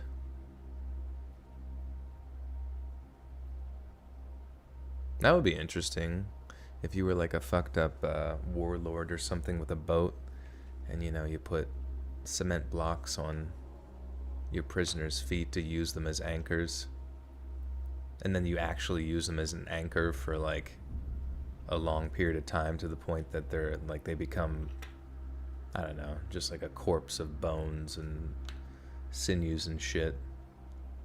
That'd be creepy. Grandma with the 7 Canadian says, here's some magic cookies to help with those reading issues, Papa Joe. Thank you. I don't know why I couldn't make it through that one fucking sentence.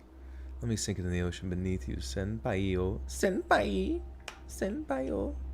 Swamp, what are you doing tonight? Are you gaming? Are you got any new stories coming out tomorrow or tonight? Gabby with the 5. So just wanted to give a shout out to all my lovely, lonely peeps out there. Happy Valentine's. Oh, thank you. Yeah. There are many of us. Have I been drinking? Yeah, baby. Drinking fucking water. H2O. Swamp, do you live near water? Like to the point where you have to, that you can live that ocean breeze life? Or is it kind of a drive? I guess you said you lived more near the swamps, which is kind of water. Just memeing on the internet, hell yeah. Cruising on Twitter.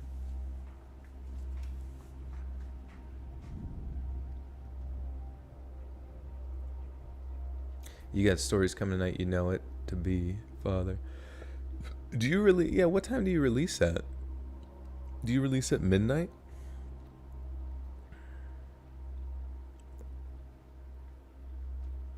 I really like all caps. Everybody in the chat types in all caps. I feel like that would like visually confuse the shit out of me. But it's fine. One thing I actually don't really like that much is just getting added. Like, because it works, you know what I mean? Because it turns like whatever the at is to like orange. And it like immediately pulls my eyes to it. But I feel like people just type they at me because they know that it gets the attention.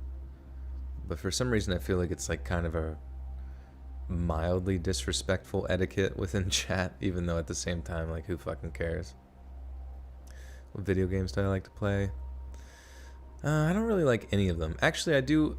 After playing Dying Light 2 and seeing what a shit show bullshit mess that's been, going back to Dying Light 1, I realized how fucking good Dying Light 1 is, and how, dude, if you haven't played Dying Light 1, it's like one of the most satisfying like melee combat games and parkour games you'll ever play.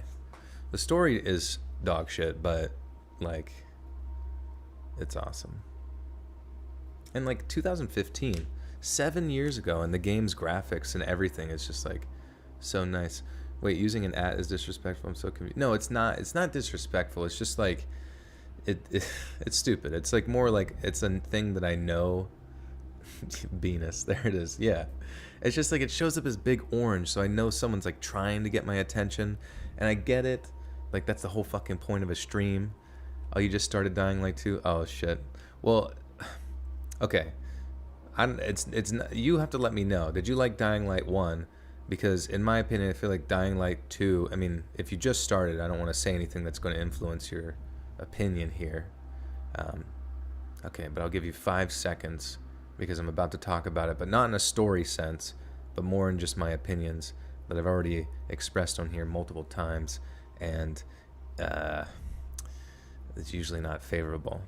But anyways, 5, 4, 3, 2, Swamp Dweller, 1. I don't know. The game just doesn't feel finished. It's very buggy. The melee combat is like the physics are completely different than the last game.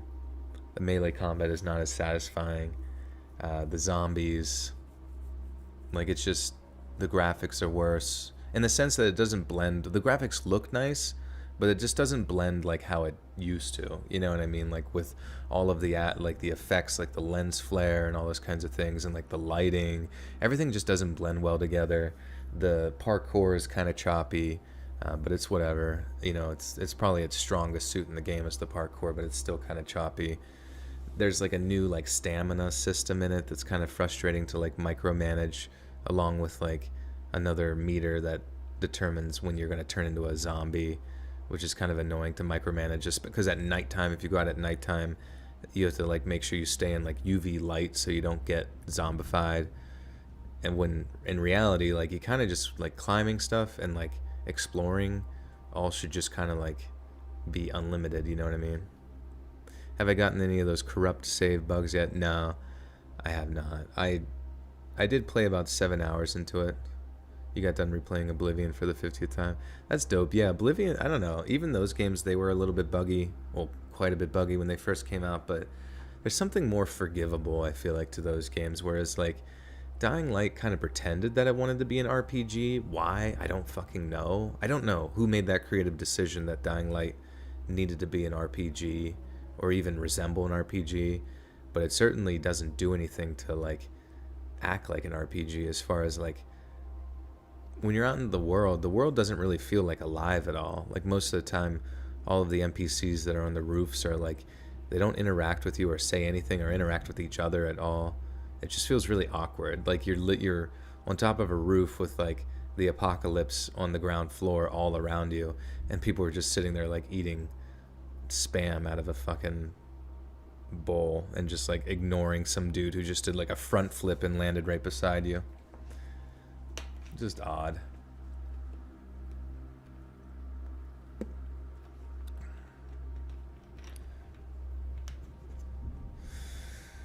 Anyways, I do hope, I do have a lot of trust in Techland as a company to like put a lot of work to make it better, but it's like, bro, why wasn't it, I don't know. Like the thing that they showed at E3 like 2 years ago looks so fucking sick. And then I think like they showed some gameplay a year ago as well, but I should have known leading up to the game coming out. And then there was a whole like article about how like the game was stuck in quote unquote development hell, and the fact that they did like an official like discussion about the game being stuck in development hell, like that should have spoken something to me, but I guess I just forgot about that, as many of us do. And then I was so excited for the game to come out just because I thought like every aspect of the system of the first one would be better, but it just feels like so much of it has taken a step backwards. But you'll have to let me know what you think, Swamp, because bro, I don't even know. I'm so disappointed in video games anymore. You know what game I need to play that I haven't really played was Final Fantasy VII Remake.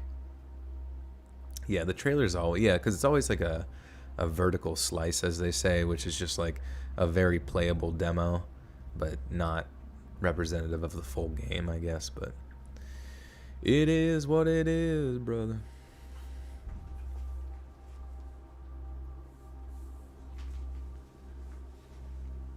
Alright. This is the last story.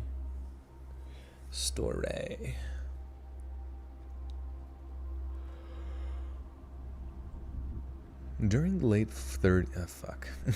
Right out the gate. Did you ever do that, Swamp Dweller? You just like start a story and immediately fuck up. Why did Cyberpunk 2077 make everything first person when you can fully customize a character and can never see that? Yeah, like you can't even... I don't know, dude. Here's hoping a patch soon. Yeah, for real. Play Maid of Skur? What's that? I'll see you, Grandma. Peace out. Thank you again.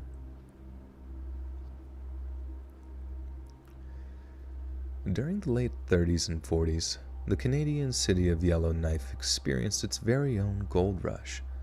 The city grew from a small village into a full-fledged metropolis, all due to the presence of the coveted Aurorus... What the fuck is that word? Oris? The coveted anal rock. Oris. Fuck. Oh yeah, also Swamp Deller, do you use the website Forvo, Forvo, for like pronunciations, or do you just go to like a dictionary.com?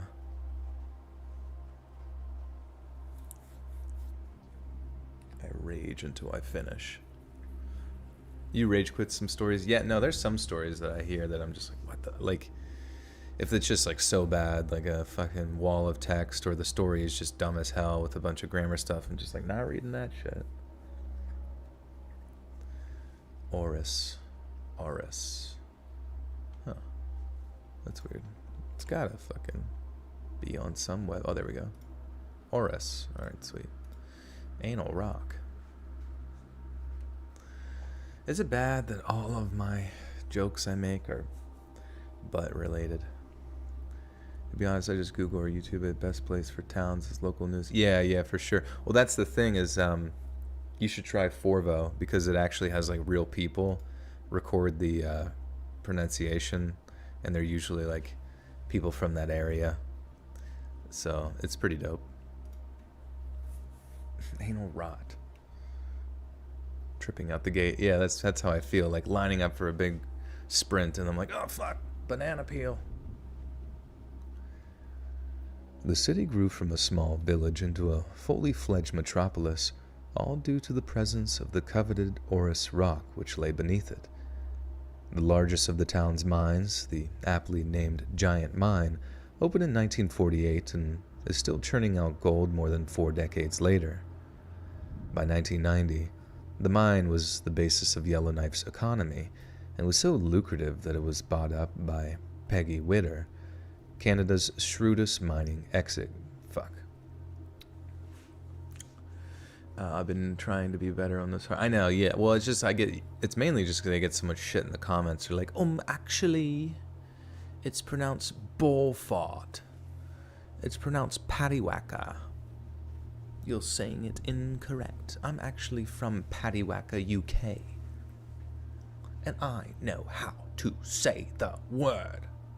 Unlike you, who smells like shit. And is going to jail. Okay.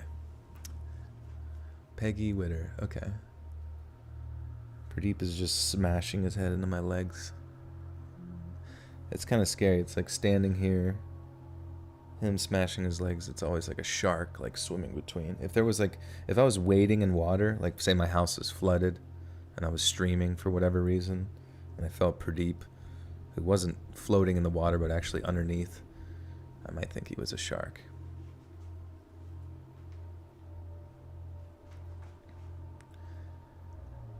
By 1990, the mine was the basis of Yellowknife's economy and was so lucrative that it was bought up by Peggy Witter, Canada's shrewdest mining executive. Yet just 2 years later, Giant Mine was starting to run down, and when the miners were forced to accept a pay cut, a standoff with the local miners' union commenced.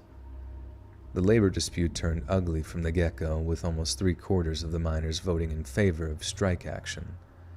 Attitudes on both sides hardened, and the mine soon moved to replace its entire workforce.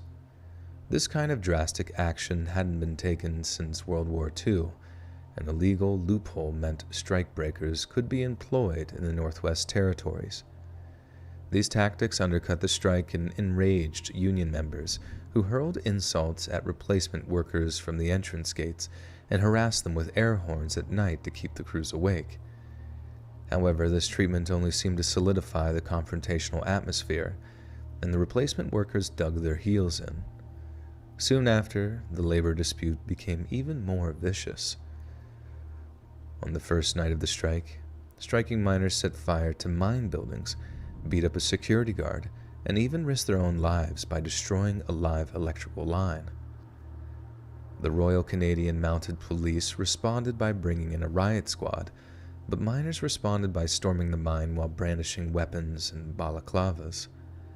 The riot was only quelled when federal police fired warning shots, but to the striking miners, this was taken as a declaration of war.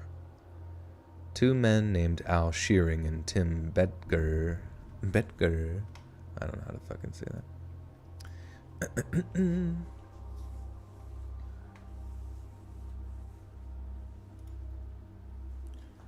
Pretty sure some guy threatened to do some Liam Neeson type of shit to me over saying his town name wrong. I will find you. I live in a very particular set of a town. I know a very particular set of words, and you've said them all wrong. I will find you, and I will tickle you to death.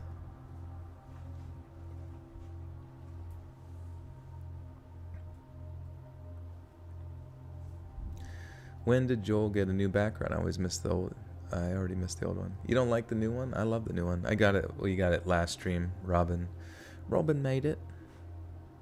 Balaclava in a story. I said baklava or baklava. Yeah, which is something entirely. Yeah, no, I do honestly mix those up quite often. One of them is far less edible.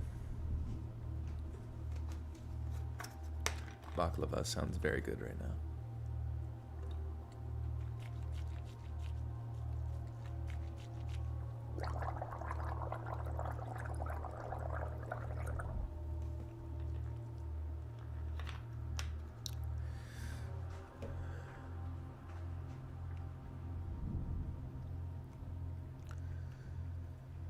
Two men named Al Sheeran. Shit.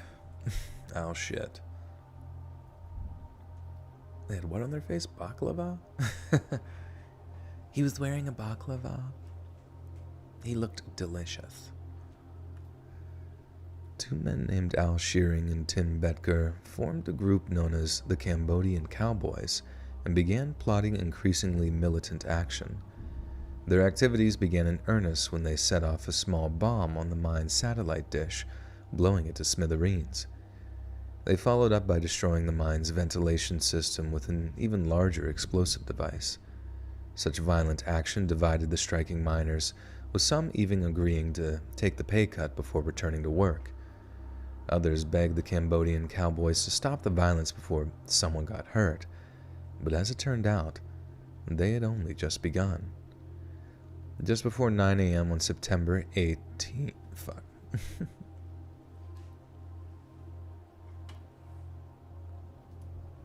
Oh yeah, Swampto, where do you do your merch? Do you use Spreadshirt or you do like a whole ass another thing?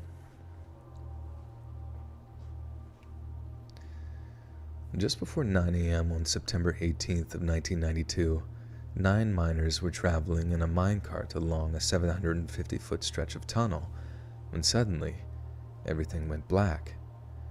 An explosion ripped through the tunnel, with the shock wave rebounding off the tunnel walls with such force that it turned all 9 miners into mincemeat in just a fraction of a second. When news of the murders reached the community, literal fistfights broke out on the street. The Cambodian Camboners. Simultaneously is a word I can't say. Yeah, some of them I forget. I remember people probably remember the time I got caught up on Louisiana. I just for some reason was having an aneurysm trying to say that shit. When news of the murder. Fuck me. I hate dude, how annoying is it when you're reading and all of a sudden your voice just cracks like a little baby bitch. Not you, but just me. I'm just starting to go. Oh my god.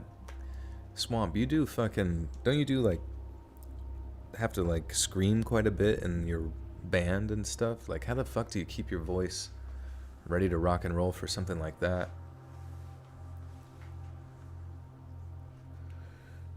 When the news of the murders... Okay. When news of the murders reached the community, literal fistfights broke out on the street. The Cambodian Cowboys were the first to be accused, but in turn, they blamed the mining company for a sharp drop in safety standards. However, investigators discovered a blasting cap at the scene, suggesting that the explosion was caused by a homemade bomb. The mining company was no longer interested in resolving the dispute. They had a killer on their hands. The investigation that followed was perhaps the most intense in Canadian history. Although police found little hard evidence pointing to any individual, Al Shearing and Tim Betger were the prime suspects. Yet it wasn't long before the lens of suspicion turned to 49-year-old Roger Warren. Warren was a veteran miner, known as Ace for his skill in blasting and breaking rock, and although he wasn't a suspect during the initial phases, the investigation soon uncovered some chilling information. Warren once expressed his disgust for the rule that made it illegal for replacement workers to take the striker's job, and supposedly boasted of setting the bomb that killed the 9 innocent miners. As a result, Roger Warren was put on trial for murder in September of 1994, and as part of a plea deal, the jury was shown a police video of Warren escorting investigators through the bomb site, all while explaining in detail how he had set the bomb. Just 4 months after the trial began, Warren was convicted of second-degree murder and sentenced to life in prison. Yet in a shock twist, Warren claimed he was completely innocent of all charges, and that he had been pressured into the confession by the RCMP. Warren officially appealed his criminal case in 1997, but his conviction was upheld. From prison, he maintained his innocence for almost a decade and made a general appeal for legal aid in his fight for justice. Lawyers with the Association in Defense of the Wrongly Convicted examined his case but ultimately decided against taking up the case of trying to exonerate him. The reasoning behind their decision became abundantly clear in 2003 when Warren confessed to the crime de la crop. He had confessed to the cream. You scream for your diaphragm, not your throat. Oh, Odin, give me the strength to scream. Sorry. It's like taking a big dump and then sounding like Shrek. What does Shrek sound like? Donkey! That's so bad. It's the worst Shrek impression I've ever done. And I've done many. Bro, mines and caves are no bueno for me. Yeah, dude. Around here, there's quite a bit of mining/caving areas. Like there was this junkyard that connected to a caving system that back in college we would climb in through some sort of pipe. Literally like a pipe in the side of like a cliff face that you kind of had to climb up a little bit to get into. And then there was just like a few sort of tubes that got you in. And then it was just this like labyrinth of cave systems that would open up into like wider halls and like have, you know, crevices that you could fall into. Just all sorts of fucked up shit. And the worst part was like how much it like splintered into different directions. So like you might come to an area where you had three, you could go down, you could go middle, you could go up. It was just like the most disorienting experience of all time. Cramped, dark. If you didn't have a headlamp, you'd be so fucked. I mean, everywhere you went, you were breathing in like shitty cave dust. And certain areas like was part of like the fun, like the challenge of like trying to squeeze through it. It was fucking terrible.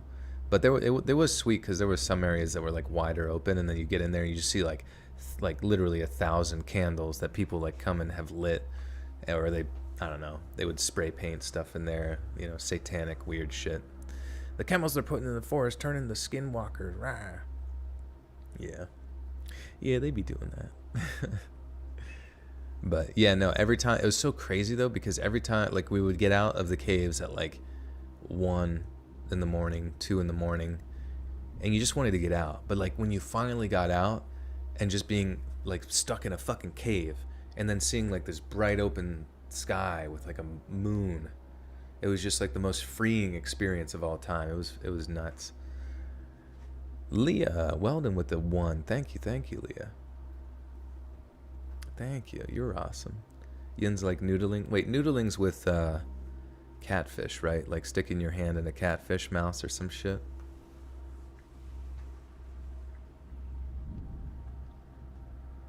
Catch a Smeagol in the cave. Yeah, I'm surprised we didn't see any. There would be weird things that would happen there too.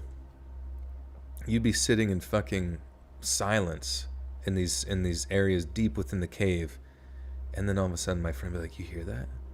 And then like way, just like, I don't even know where, just way above you in the cave. Just above you in this like little room. You know, you just imagine like a room that's like of cave. It's a shitty, just, I don't even know. Like, caves are weird because it's not like big, wide open areas all the time. Like, it's very cramped areas. And we're just sitting there listening, lights off on our headlamps. And then he's like, you hear that? And it's just fucking goom, goom. Like, you just hear like way above you, just like something like massively heavy, just like smashing down onto the ceiling, but like way above you. So it like takes a while to like, I don't know. It's just like, because it's out kind of like out in the wilderness, not near like a highway or anything like that. So you're just like, what is way above us that has enough pressure and force to like make a noise? You know, and I don't know. It's just weird as shit. Could be a catfish, could be a gar. Oh, nice. Noodling is the Cajun version of Russian roulette. Yeah, I heard like some catfish have like razor sharp things in the back of their throat where if you're noodling, you could like get your wrist slit or some shit accidentally. First time you went noodling, I thought it ate my arm. Yeah, that would be... Is that what you do, though? You, like, stick it in there and wait for them to grab on, or... Because that sounds pretty scary.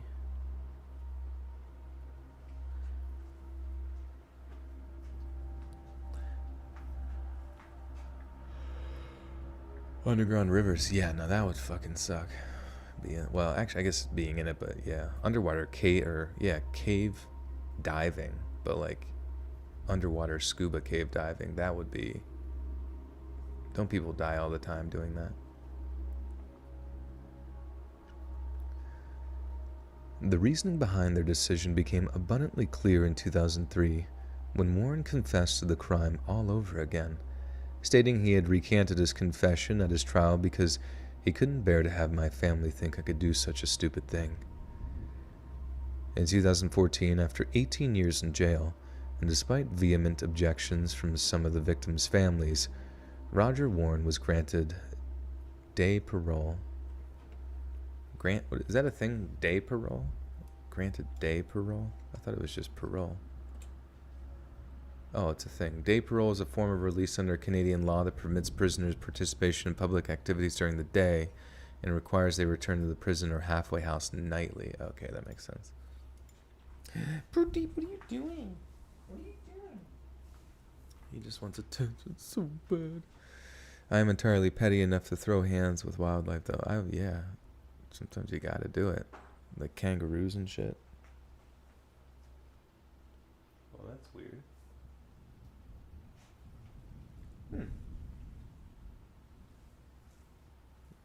I heard something over in the corner of the room, and Pradeep ran over towards it to see what the fuck it was. That's really weird.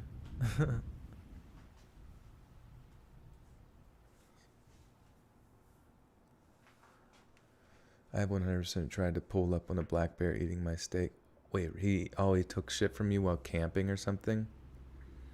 Now, black bear I'm not too afraid of, because like they're kind of like babies, and they actually do like those fake charges and shit like that. But if a black bear had food, holy shit, Pradeep's looking in that area, and he's afraid to go in there. That's kind of interesting. Maybe he's on to something. Belly pat the boy, please. Skinwalker steals your steak. In 2014, after 18 years in jail, and despite vehement objections from some of the victims' families, Roger Warren was granted day parole and eventually released, aged 70 years old.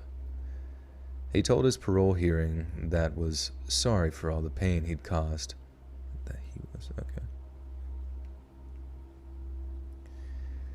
He told his parole hearing that he was sorry for all the pain he'd caused, but it was pain that should have never been inflicted in the first place. Through the violent tribalism that had arisen as a result of the labor dispute, Roger saw his victims as treacherous turncoats. They'd betrayed their cause, turned their backs on their brother's mind. Treacherous. Some words are hard to fucking say. They should get rid of them. Should get rid of all the words. We should just go back to ookin and bookin. Ook, ook, ook, ook. Treacherous. Treacherous.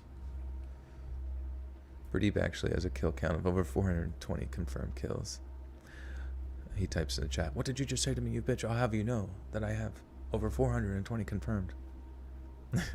Yeah, the one night though, when I don't know, we had mice at my old place, and he killed 4 of them. It was pretty damn impressive. Like, he would just stalk out there all night, just sitting there, wait, because they were underneath though. He's such a good boy. They would wait underneath the stove. That's like where they would be, and sometimes you could put a light underneath and see their little mice faces. But man, he would wait, and then you come out and you just like see 1 or 2 just laying there. I assumed he played with them before he gave the final stroke.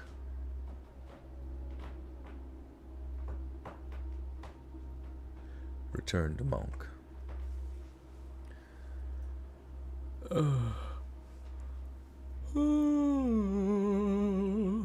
Okay. Through the violent tribalism that had arisen as a result of the labor dispute, Roger saw his victims as treacherous turncoats. They betrayed their cause, turned their backs on their brother miners, and in doing so, had forfeited their very lives.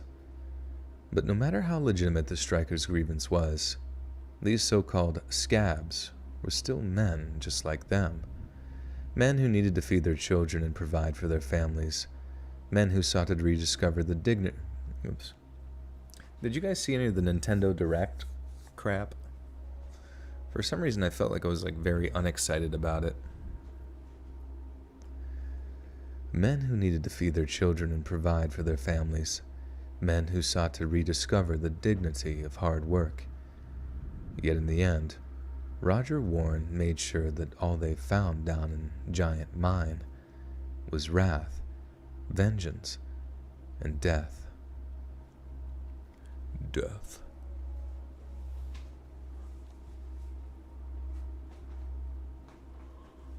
Bears keep coming on our property. I'm scared that they're going to figure out how to use the door. They already know. It's going to be like Goldilocks all over again. Goldilocks IRL? Explained?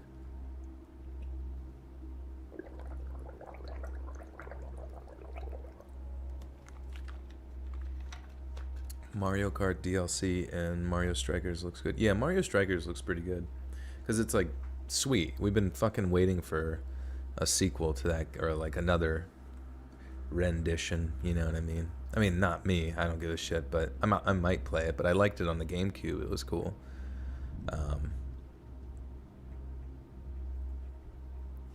Kirby's Mouthful mode, oh yeah. Yeah, that game actually has me curious. But I thought they were going to do a new, like a whole nother new Mario Kart, but suppose not.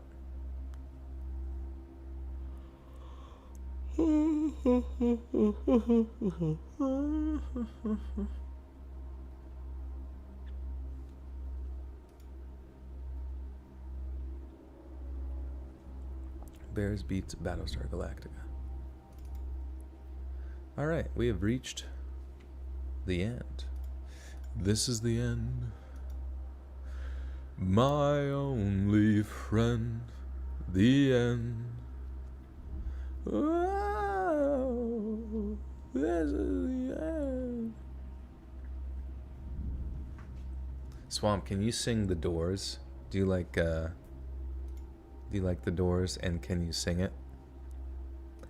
Because I'd like you to sing a cover of one of their songs on social media, dude. Social media. The coolest place online.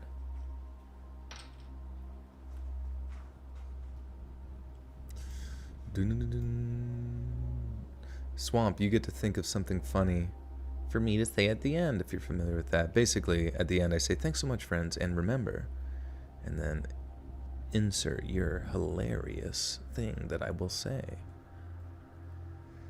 Hey friends, thanks for listening. Click that notification bell to be alerted of all future narrations, I release every Monday, Wednesday, and Friday at 7 p.m. Eastern Standard Time. If you got a story, be sure to submit them to my subreddit, r/Let'sReadOfficial, and maybe even hear your story featured on the next video. And if you want to support me even more, grab early access to all future narrations and bonus content over on Patreon, or click that big join button to hear about all the extra perks offered for the channel. And check out the Let's Read podcast, where you can hear all of these stories in big compilations and save huge on data, located anywhere you listen to podcasts. Links in the description below. Thanks so much, friends. And remember... Hi, sisters.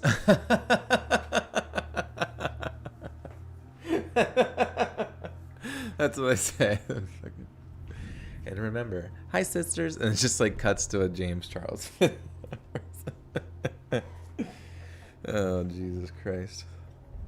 All right, I can't. Well, I guess I could say that. Oh, no, I can't because I would have to do his voice. Hi, sisters. I don't know. Whatever. I don't care. We'll do another one. Think of something else.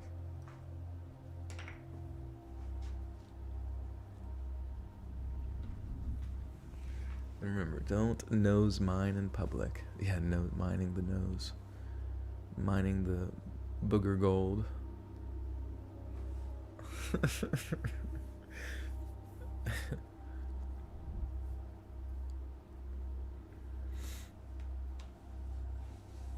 I do it. Hi, sisters. No, because I would have to do the voice, and I like don't want to do the voice.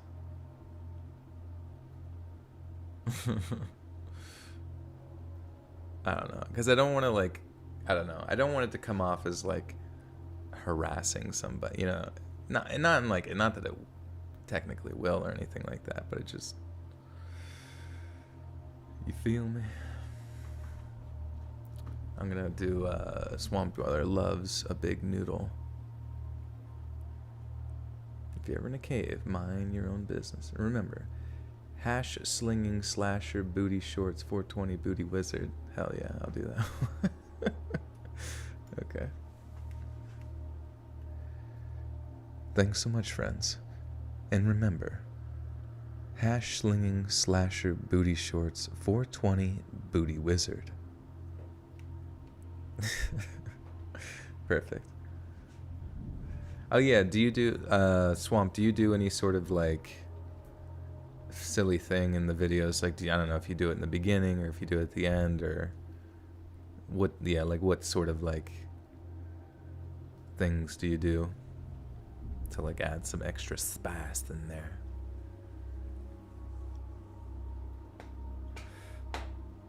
This is the end. My only friend, the end. Whoa, whoa, whoa. I feel like your brain is melting.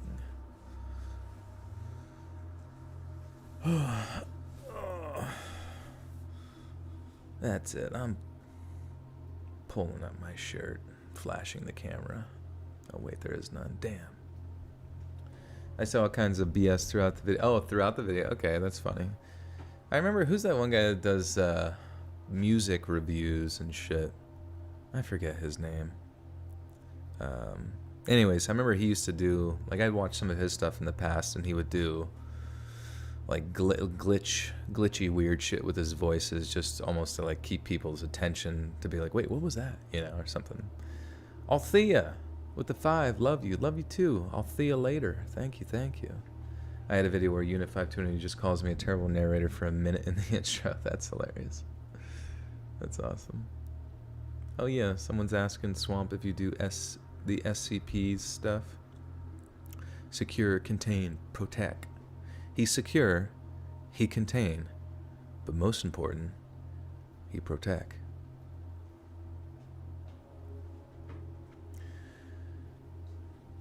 But that's awesome. Well, thanks for joining us, Swampy. I appreciate it. It's always fun to see other members of the community chilling in the zone. Well, I think we had Mr. Extremes was in here as well. earlier, briefly. He might still be chilling. $100 billing. But guys, thanks so much for literally everything, as always. It's your 50K sub special. Oh, okay, nice. That's awesome. I do hope to do a secure, contain, protect video for, maybe I'll do it this month for the bonus content and shit. Swamp says, I've done SCP in the past on other people's channels, but never my own. I hate the formatting. Okay, yeah. I'm not super familiar. I know it's kind of like reading a Wikipedia page, sort of, but maybe it's a little bit dry. I don't know if the content's like too dry, where it's like, this SCP, when you stick a finger in your butt, it turns you invisible or some shit. I don't know. And remember, start your chilling free trial right now. Well, friendos, love and salutations to all of you. Go over and subscribe to Mr. Swamp Dweller's content right now. He's about to stream right now. Is he? I don't actually know. But please do it. And I will see y'all again soon for that wet and slimy content. In my sleeping jeans, yeah. Bye-bye. See you guys.